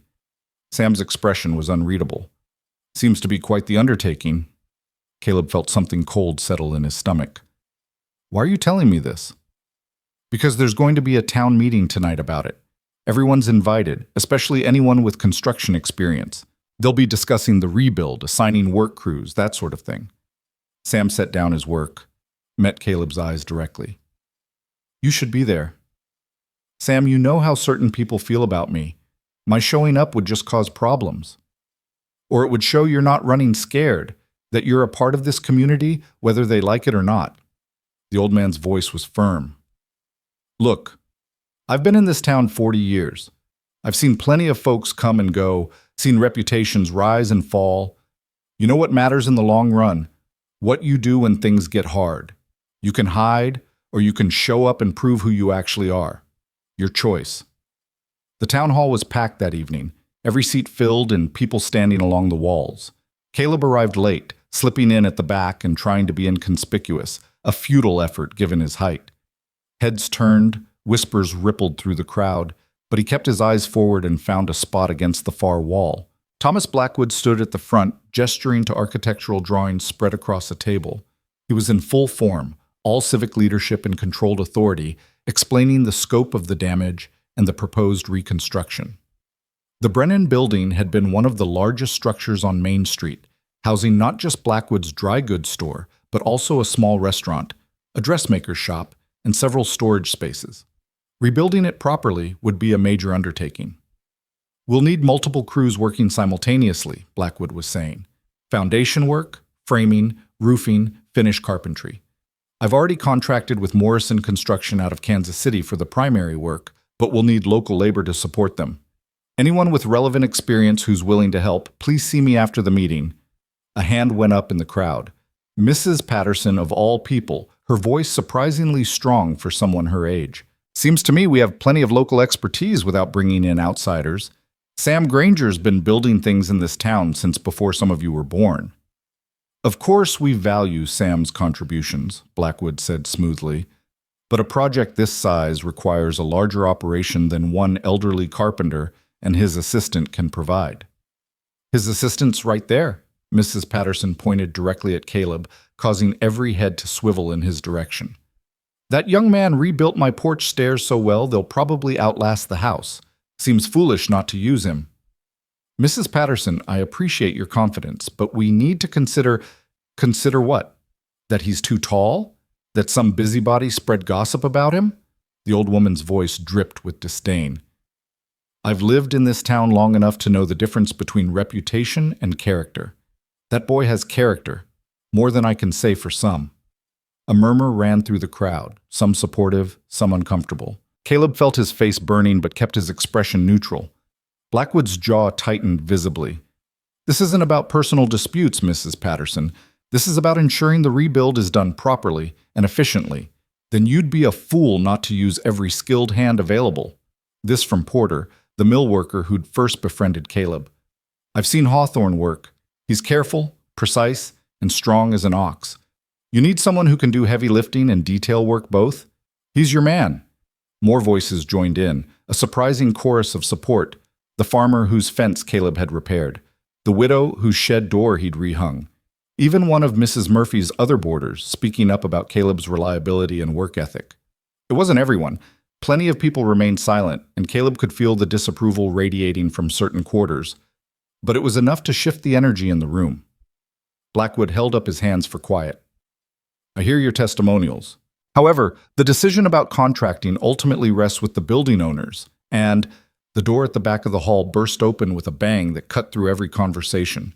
A young boy stood there, breathless and wild-eyed, recognizable as one of the Simpson kids who lived above the hardware store on Main Street. Fire, he gasped. There's a fire at the schoolhouse. It's spreading fast. The room erupted. People surged toward the door, voices rising in panic and confusion. The schoolhouse sat at the edge of town, surrounded by other buildings, the church, several residences, the small library. If the fire spread, Caleb didn't think. He simply moved, his long legs carrying him out of the hall and down Main Street faster than most of the crowd. Behind him, he could hear Blackwood trying to organize people into bucket brigades, someone else yelling about horses and wagons. But Caleb's focus had narrowed to a single point, the column of smoke rising into the twilight sky. He reached the schoolhouse to find flames already consuming one entire side of the building, orange and red against the darkening evening. A small crowd had gathered, mostly parents frantic about whether any children had been inside.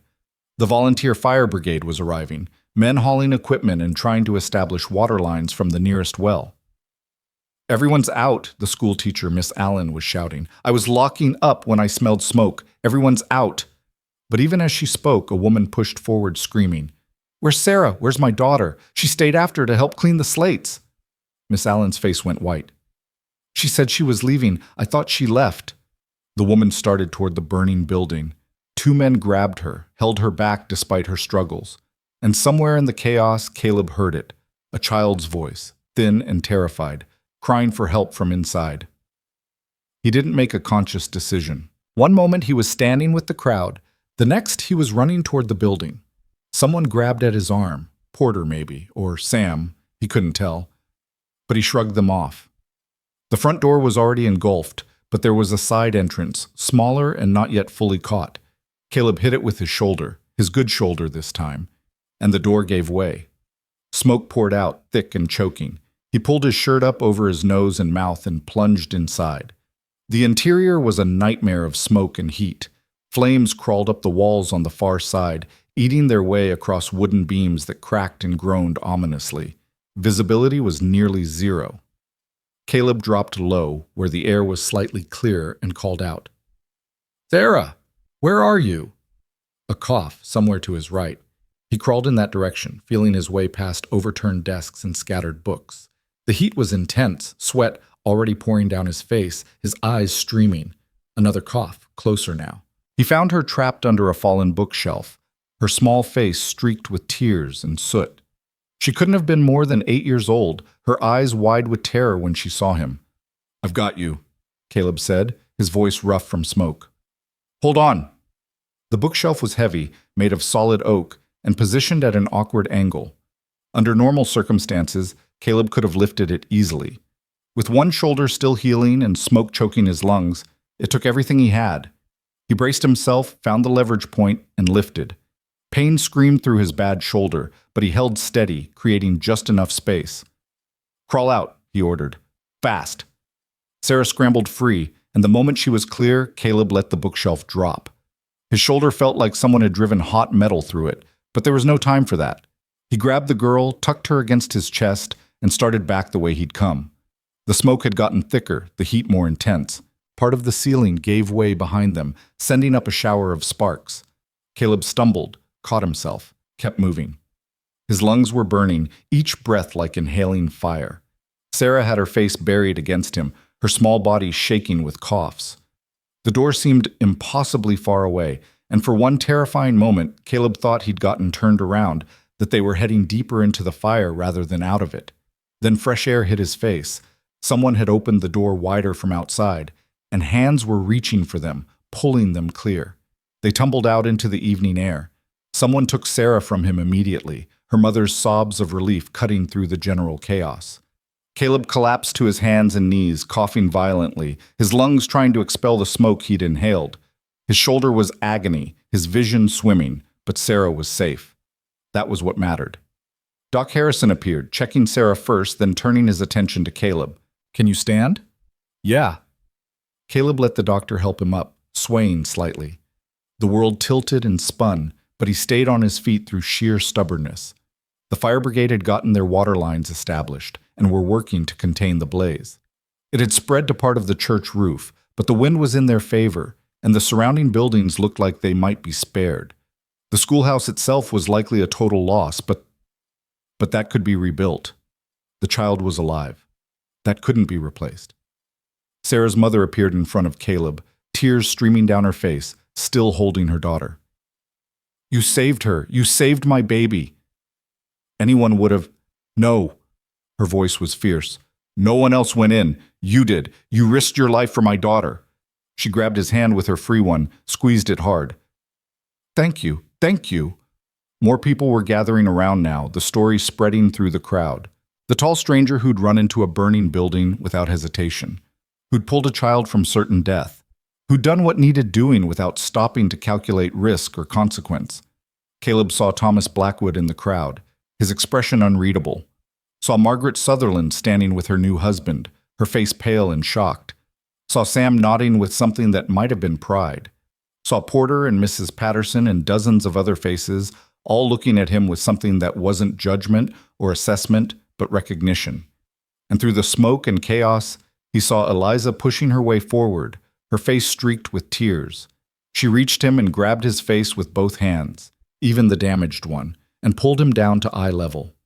"You absolute idiot," she said, her voice breaking. "You could have died." "But I didn't."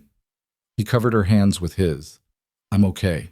"You're not okay. You're covered in burns and soot, and your shoulder—" She stopped, pulled him into a hug that was probably too tight for his injuries, but that he had no intention of escaping from.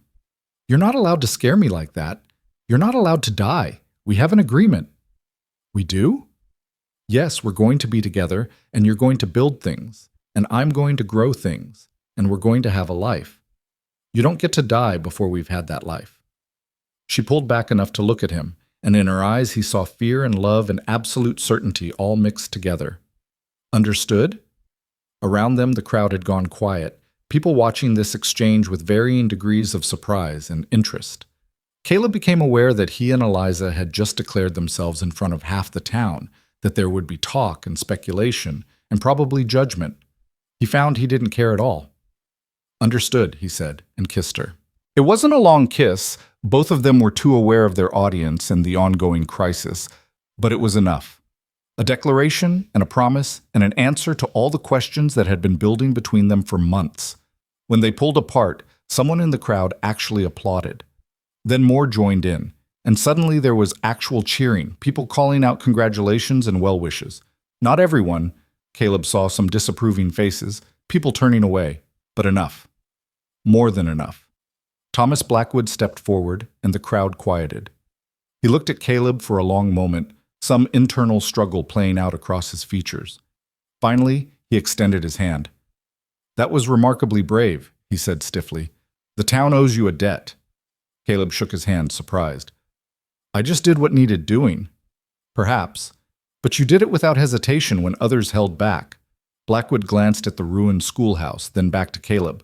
"We're going to need to rebuild that in addition to the Brennan building. That's a lot of construction. I could use someone with your strength and skills on the crew if you're interested in the work." It was as close to an apology as Blackwood was probably capable of offering, a public acknowledgement that he'd been wrong, that Caleb had value beyond the gossip and assumptions. Caleb met his eyes steadily. "I'm interested, as long as we're clear that I work for Sam Granger, and my personal life isn't up for debate." "Fair enough." Blackwood nodded, then actually smiled slightly. "Besides, seems like your personal life is already well established." He walked away, leaving Caleb and Eliza standing together in the firelight, still holding each other, surrounded by a town that was finally, tentatively, beginning to see them for who they actually were. Doc Harrison insisted on examining Caleb properly, finding minor burns on his hands and arms, but nothing life-threatening. His shoulder had taken another beating, but the doctor grudgingly admitted that Caleb's natural strength had probably saved him from worse injury. "You're going to hurt for days," Harrison warned, "and I'm serious this time. No heavy work until I clear you. You want to be able to use that arm for the rest of your life? You'll listen." "I'll make sure he listens," Eliza promised, and from her tone, Caleb knew she meant it. They walked back through town together as the fire brigade finished their work and the crowd gradually dispersed. People nodded to them, some stopping to offer thanks or congratulations or simple acknowledgement. It wasn't universal acceptance. Caleb knew better than to expect that. But it was a beginning, a foundation to build on. "Stay with me tonight," Eliza said quietly when they reached the edge of town where the road forked toward her property. "No arguments, no propriety concerns. I need to know you're safe." "All right," Caleb agreed, too tired and sore to argue even if he'd wanted to, which he didn't. They walked the mile to her property under emerging stars, the prairie night sounds filling the comfortable silence between them. Tomorrow would bring complications, questions about the fire's cause, rebuilding plans, the ongoing dance of small-town politics and relationships. But tonight, they simply walked together, two people who'd found each other against odds and despite obstacles, building toward a future neither had quite dared to imagine alone. And when they reached Eliza's small house, and she took his hand to lead him inside, Caleb realized with quiet certainty that he'd finally found what he'd been searching for since that first terrible day at the train platform. Not just acceptance or employment or a place to stay, but home. The kind you built rather than inherited, the kind that chose you as much as you chose it, the kind worth staying for, no matter what came next. Morning came softly, pale light filtering through Eliza's kitchen windows to find Caleb already awake, sitting at the table with coffee growing cold in front of him. His shoulder throbbed with each heartbeat, his hands were bandaged where the burns had been worst, and every breath still carried the phantom taste of smoke. But he was alive, and Sarah was alive, and somehow that seemed to have changed everything. Eliza emerged from her bedroom, her hair braided simply for the day ahead, wearing the same practical brown dress she favored for work. She took one look at Caleb's face and poured fresh coffee without comment, joining him at the table. "Couldn't sleep?" she asked. "Slept some. Woke up thinking." He flexed his bandaged hands carefully. "About what happens now. Now you heal. Now we rebuild the schoolhouse and the Brennan building. Now life continues." She said it so matter-of-factly, as if the world hadn't fundamentally shifted the night before. "Eliza, we kissed in front of half the town. We declared ourselves publicly. That changes things." "Does it?" She met his gaze steadily. "I've cared about you for months. Last night just made it official. I'm not ashamed of that, and I won't pretend to be." "I'm not asking you to be ashamed. I'm asking if you've thought about what it means.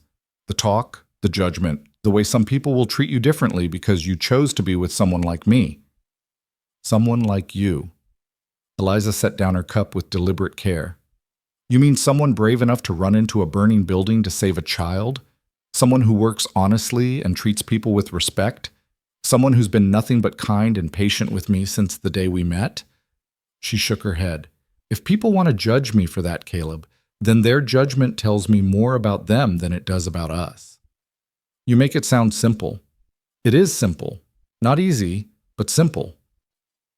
She reached across the table, took his hand gently to avoid the burns. "I love you. I've probably loved you since the day you built me that one-handed gate latch without making a fuss about it. Everything else is just details we'll figure out as we go. The words hung in the morning air between them, weight and warmth in equal measure. Caleb felt something in his chest crack open, all the careful protection he'd built around his heart finally giving way completely. "I love you too," he said, and the admission felt like laying down a burden he'd been carrying for years. "I've been trying not to, trying to convince myself it was foolish or impossible or would only lead to hurt. But I do. I love you." Eliza smiled, the expression transforming her entire face into something radiant. "Well then, that's settled. Now drink your coffee and let me change those bandages before we head into town. Sam will want to talk about the reconstruction work, and you need to look presentable." The return to practical matters was so quintessentially Eliza that Caleb found himself laughing despite everything. She raised an eyebrow at him. "What's funny?" "You are. We just declared our love for each other, and you're worried about bandages and looking presentable. Love doesn't exempt you from proper wound care." But she was smiling as she said it, gathering the supplies Doc Harrison had left. Besides, the dramatic declarations are lovely, but it's the everyday care that actually matters. Anyone can say pretty words in a moment of crisis. It's the ordinary days that show what you're really made of. She was right, of course. As she carefully unwrapped and cleaned his burns, applying fresh salve with gentle efficiency, Caleb understood that this was love too, not just the grand gestures and passionate moments, but the quiet tending, the showing up, the choosing each other in the mundane reality of daily life. They arrived in town mid-morning to find Main Street buzzing with activity. The schoolhouse ruins were still smoking slightly, being examined by men trying to determine the fire's cause. The Brennan building stood as it had before, damaged but not destroyed, waiting for reconstruction to begin. And everywhere, people were talking about the fire, about the rescue, about Caleb and Eliza's very public declaration. Sam was at his workshop, already sorting lumber and making lists. He looked up when they entered, his weathered face creasing into something approaching a smile. "There's my hero," he said dryly. "How's the shoulder?" "Sore, but functional." Caleb glanced at the lumber stacks. "You're already planning the rebuilds." "Someone has to." Town council met at dawn. They want both buildings reconstructed as quickly as possible. Schoolhouse first, since the children need somewhere to learn. Brennan building can wait a few weeks. Sam set down his pencil, looked at Caleb directly. "Blackwood came by an hour ago. He's serious about wanting you on the crew. Said to tell you he's offering fair wages and the work would run through winter at least. Maybe into spring, depending on how elaborate they decide to make the Brennan rebuild." "What did you tell him?" "That it was your decision, not mine, but that I'd be proud to work alongside you on it." The old carpenter's voice softened slightly. "You did good last night, son. Real good. Showed folks who you actually are instead of who they assumed you were."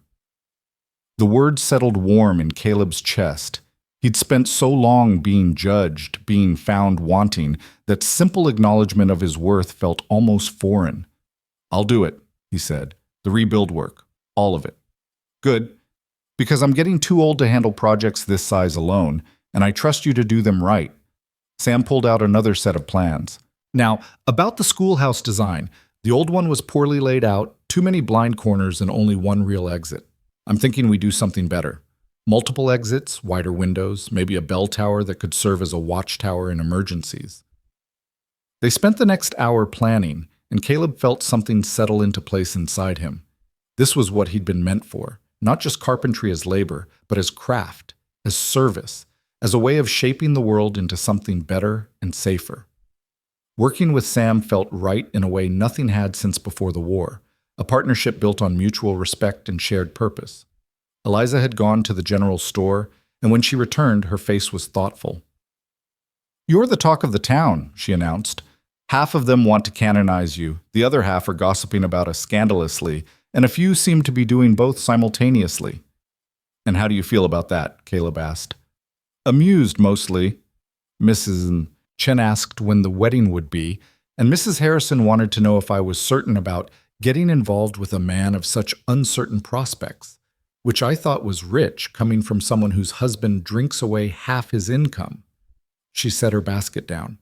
Also, Sarah's mother is telling everyone who'll listen that you're a hero, and she's started a petition to have the new schoolhouse named after you. Absolutely not, Caleb said immediately. That's what I told her, but the sentiment is genuine. Eliza came to stand beside him, looking at the plans spread across Sam's workbench. You've become part of this place whether you intended to or not. The question is whether you're ready to accept that. Over the following weeks, Caleb discovered what it meant to be part of a community rather than just passing through it. The schoolhouse reconstruction became a town-wide effort, with volunteers showing up daily to help however they could. Caleb found himself not just building but teaching, showing younger men proper techniques, explaining why certain choices mattered, taking pride in work done right rather than just done fast. Thomas Blackwood proved true to his word, treating Caleb with professional respect and paying fair wages. They would never be friends, their personalities and values were too different, but they developed a working relationship built on mutual capability, if not warmth. And gradually, the social freeze that had threatened after Margaret's wedding thawed. Not completely, not universally, but enough. Margaret herself Caleb saw only once, about 2 weeks after the fire. She was leaving the dressmaker's shop as he was passing by, and for a moment they stood face to face on the boardwalk, the entire history of their failed connection hanging between them. "Mr. Hawthorne," she said stiffly, "I heard about your heroism at the schoolhouse." "Just did what needed doing, ma'am." She studied him for a long moment, something complicated moving behind her eyes. "I owe you an apology for how I treated you when you first arrived and for other things since then. It was unkind and unworthy of me." The apology surprised him. "Water under the bridge, Mrs. Sterling." "Perhaps, but that doesn't make it right." She glanced away, then back. "For what it's worth, I think Eliza Moore is very fortunate. You're a good man, Mr. Hawthorne. I was too foolish to see it." Before Caleb could respond, she'd swept away, leaving him standing on the boardwalk processing the encounter. It wasn't absolution. He didn't need that from her, but it was acknowledgement, a closing of accounts that allowed him to finally set down the weight of that initial rejection. The schoolhouse rose beam by beam, wall by wall, taking shape under the combined efforts of skilled craftsmen and willing volunteers. Caleb worked long days despite his still healing shoulder, finding satisfaction in watching raw materials transform into something useful and beautiful. He incorporated safety features Sam had suggested: wide exits, reinforced supports, windows designed to open easily from inside. Every choice was made with children in mind, with protection and care built into the very structure. "You're good at this," Sam told him one afternoon. They were working on the roof framing, and Sam had been watching Caleb calculate angles and measurements. "Better than good. You've got the mind for it, seeing not just what is, but what could be." "Learned from my father. He always said a carpenter should build for the future, not just the present." "Smart man. He'd be proud of what you're doing here." Sam hammered in another support brace. "Speaking of the future, we should talk about the business." "What about it?" "I'm not getting any younger, Caleb. My hands hurt more days than they don't, and my back's not what it used to be. I can keep working for a few more years, but eventually I'll need to step back." He paused his work, looked at Caleb directly. "I'd like to take you on as a partner. Equal share, equal say in decisions, with the idea that when I do retire, the business becomes fully yours." Caleb nearly dropped his hammer. "Sam, that's incredibly generous, but nothing. You've earned it. You're skilled, reliable, and people trust you. More than they did a few months ago, certainly, but trust builds over time. This town needs good craftsmen, and you're good at the work." Sam returned to his hammering. "Think about it. No rush to decide, but the offer's there. Partnership. A future not just as an employee, but as an owner, someone with stake and standing in the community." It was more than Caleb had dared hope for when he'd first stepped off that train into Margaret Sutherland's horrified gaze. It was a life, real and solid and built on his own merit. That evening, he told Eliza about Sam's offer. They were at her property, where Caleb now spent most of his free time, working on a project of their own. He'd been building her a proper workshop, a small structure near the house where she could do her sewing and crafts with better light and organization than the kitchen table allowed. You should accept, she said immediately. It's a perfect opportunity. It would mean staying permanently, putting down real roots. Is that a problem? She looked up from where she was sorting fabric scraps, her expression curious rather than worried. No, not anymore. Caleb set down his measuring tape, came to sit beside her. For so long I've been running, from the war, from my father's death, from every place that reminded me of what I'd lost. Coming here was supposed to be another fresh start, another chance to try being someone different. But I'm learning you can't build a life on running away. You have to run toward something. And what are you running toward now? You. This place, the work I'm doing, and the people I'm meeting.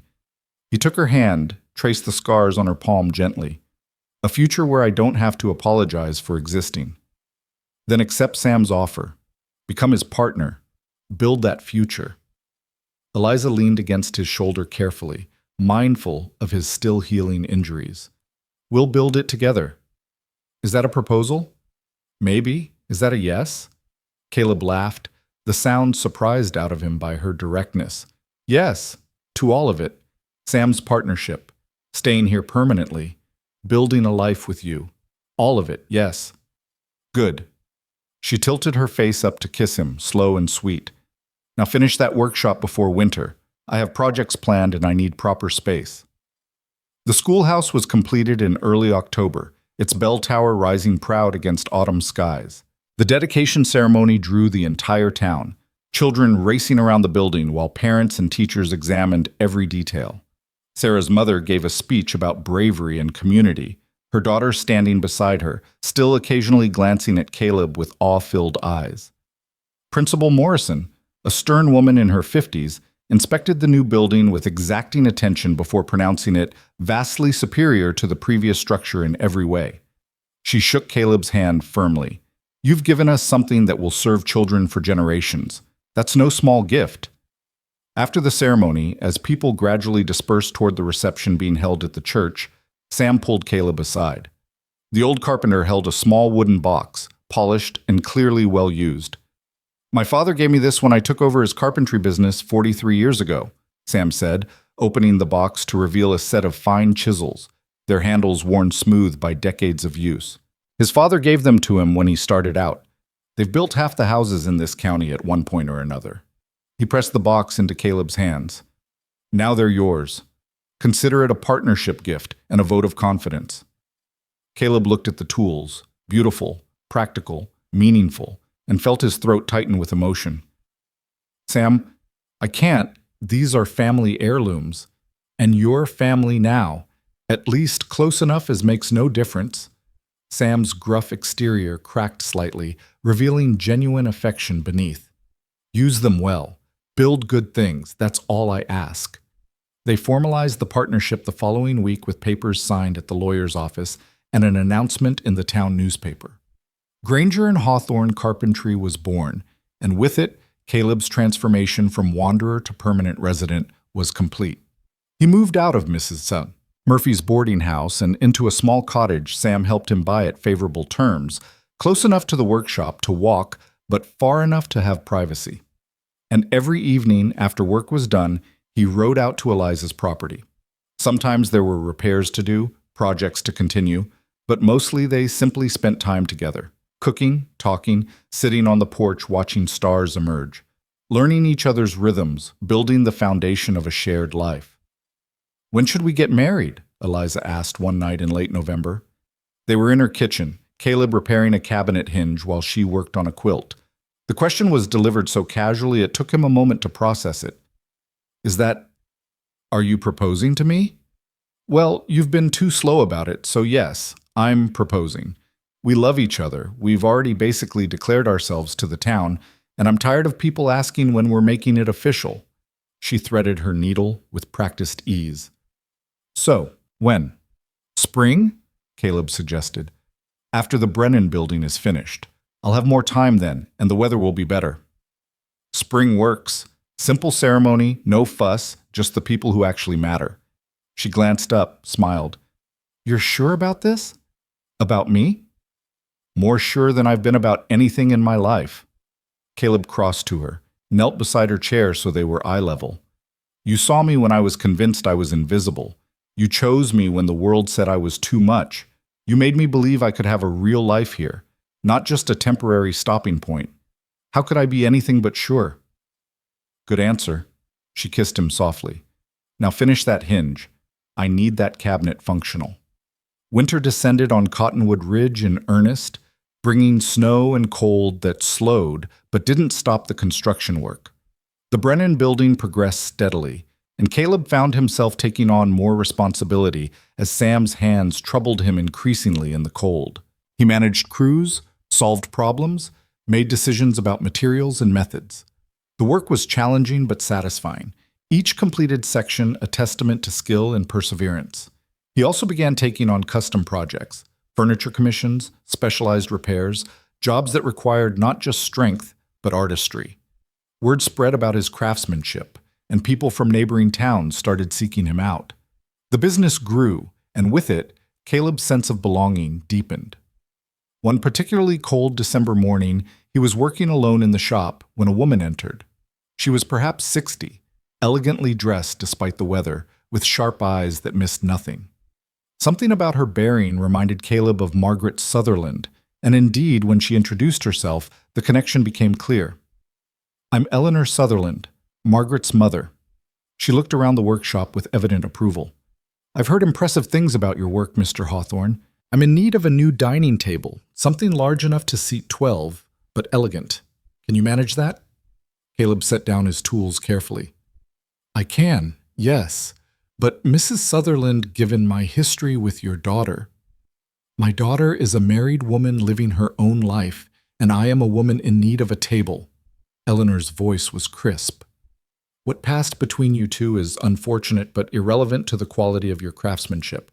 I pay well, and I expect excellence. Can you provide that?" "Yes, ma'am." "Then we're agreed. I'll need it by March for a family gathering. Price is negotiable within reason." She handed him a slip of paper with specifications. "One more thing, Mr. Hawthorne. My daughter was foolish to reject you. I told her so at the time, though she wouldn't listen. Sometimes we must learn from our mistakes rather than others' wisdom." She moved toward the door, then paused. "I understand congratulations are in order for your upcoming marriage. Miss Moore, Mrs. Moore, I should say, is a sensible woman. I wish you both well." After she left, Caleb stood holding the specifications, marveling at the strange turnings of life. 6 months ago, he'd been rejected on a train platform, cast out before he'd even had a chance to prove himself. Now he was being commissioned by the mother of the woman who'd rejected him, acknowledged as a craftsman worthy of the town's most prominent families. He told Eliza about it that evening, and she laughed with genuine delight. "Eleanor Sutherland is one of the shrewdest women in the county. If she's commissioning work from you, it means you've truly arrived. She doesn't care what people think. She cares about quality." She paused. "Though I imagine Margaret will have opinions about her mother hiring you." "Not my concern anymore." And Caleb realized he meant it. The rejection that had felt like the end of everything had actually been the beginning, a clearing away of false starts that allowed something real to grow. Winter gave way to spring slowly, the prairie transforming from white to brown to green as warmth returned. The Brennan building was completed in late March, its grand reopening celebrated with speeches and a ribbon-cutting ceremony. Blackwood gave Caleb credit publicly, acknowledging his skill and dedication, and the applause that followed was genuine. Eleanor Sutherland's dining table was delivered the same week, and she pronounced it exactly what I wanted with evident satisfaction. She paid promptly and added a generous tip, along with a note saying she'd be recommending Granger and Hawthorne to all her acquaintances. And through it all, Caleb and Eliza prepared for their wedding with quiet determination. They kept it simple as promised, a ceremony at the small church with Sam as Caleb's best man and Mrs. Patterson as Eliza's witness. Porter and his wife attended, along with Doc Harrison, Mrs. Murphy, several of the men Caleb had worked with, and a surprising number of townspeople who'd come to respect them both. Margaret Sutherland did not attend, but she sent a gift, a set of fine linens with a note wishing them happiness. It was more than Caleb had expected and spoke to some growth in her character, some recognition of grace over pride. The ceremony itself was brief and heartfelt. Caleb stood at the altar watching Eliza walk toward him. not in elaborate white, but in a simple blue dress she'd made herself, practical and beautiful, and felt complete in a way he'd never imagined possible. When the pastor asked if he took this woman, Caleb's "I do" rang clear and certain through the small church. And when Eliza said the same, looking up at him with eyes that held love and laughter and absolute commitment, Caleb understood that all the rejection and pain and wandering had led him exactly where he needed to be. They held a small reception at Eliza's property, their property now, with food contributed by various friends and neighbors. Someone brought a fiddle and there was dancing in the yard, couples spinning under spring sunshine while children ran wild through the new grass. Sam pulled Caleb aside at one point, his weathered face creased in a rare full smile. "You've done well for yourself, son. Built something real." "We built something," Caleb corrected. "I couldn't have done any of this without you, or Eliza, or half the people here. That's the thing about real community. Nobody does it alone. We build each other up, or we all fall down." Sam clapped him on the shoulder. "Now go dance with your wife. I'll handle the well-wishers." Wife. The word still felt new and strange and wonderful. Caleb found Eliza laughing with Mrs. Chen and stole her away for a dance despite his limited skills. She fit perfectly against him, her scarred hand clasped in his bandaged one. Two people marked by life, but not defeated by it. "Happy?" she asked as they swayed to the fiddle's tune. "More than I knew how to be." Caleb looked around at the gathering. The friends they'd made, the community they'd built, the life they'd created through stubbornness and faith and sheer determination. "This is more than I ever thought I'd have. We're not done yet. Still have to finish the workshop, expand the garden, maybe add a room to the house eventually." Eliza's eyes sparkled with plans and possibilities. "Maybe think about children in a year or two, if we're so blessed." Children. Family. A future that stretched out in ordinary, miraculous days, building and growing and simply being. Caleb pulled her closer, pressing a kiss to her temple. "Whatever comes, we'll figure it out together." "Damn right we will." As evening approached and guests began departing, Caleb stood on the porch of the home he now shared with Eliza, looking out over the prairie that stretched endlessly toward the horizon. The same view he'd seen that first day when he'd come to repair her fence. But everything was different now. He wasn't a stranger anymore, wasn't temporary or uncertain or apologizing for existing. He was home. Had built it board by board, choice by choice, connection by connection. Had learned that strength wasn't just physical but emotional. That courage sometimes looked like staying when running would be easier. That love was both the grand gestures and the daily tending. Eliza joined him, sliding her hand into his, and they stood together watching the sun paint the sky in shades of gold and rose and purple. Tomorrow would bring work, the business to run, the property to maintain, the endless small challenges of building a life. But tonight was for celebration, for gratitude, for recognizing how far they'd both traveled from those early days of pain and isolation. "You know what the best part is?" Eliza said softly. "We don't have to pretend anymore. Don't have to make ourselves smaller or quieter or less than we are. We can just be ourselves, fully and honestly, and that's enough." "More than enough," Caleb agreed. "It's everything." And it was. In a small town on the Kansas prairie, a man once rejected for being too tall and a woman scarred by fire had found each other and built something neither could have created alone. Not just a marriage or a business or a home, but a life that fit, strong, patient, and unmistakably their own. The prairie wind carried the scent of growing things and distant rain, promise and possibility in every gust. Somewhere in town, the schoolhouse bell rang to mark the hour, the sound carrying clear across the open land. And in that moment, standing together on the porch they'd repaired and improved and made fully theirs, Caleb Hawthorne understood that he'd finally found what he'd been searching for all along. Not a place that would accept him despite his height, but people who valued him because of who he actually was. Not a woman willing to overlook his flaws, but a partner who saw them as simply part of the whole person she loved. Not a life of constant apology and minimizing, but one of contribution and pride and belonging. He'd been rejected for being too much. And in that rejection, he'd found his way to a place where he was exactly enough. No more, no less. Just himself. Building, loving, living, in a town that had finally become home in every sense that mattered. As stars began emerging in the deepening twilight, Caleb squeezed Eliza's hand gently. She looked up at him, smiled that smile that still made his heart catch, and together they turned toward the house where lamplight glowed warm and welcoming through the windows. Their house, their life, their future, unfolding one ordinary, miraculous day at a time. And that, Caleb thought as they stepped inside together, was more than any letter-writing, hope-filled man could ever have asked for when he'd stepped off that train so many months ago into an uncertain future. It was, quite simply, everything.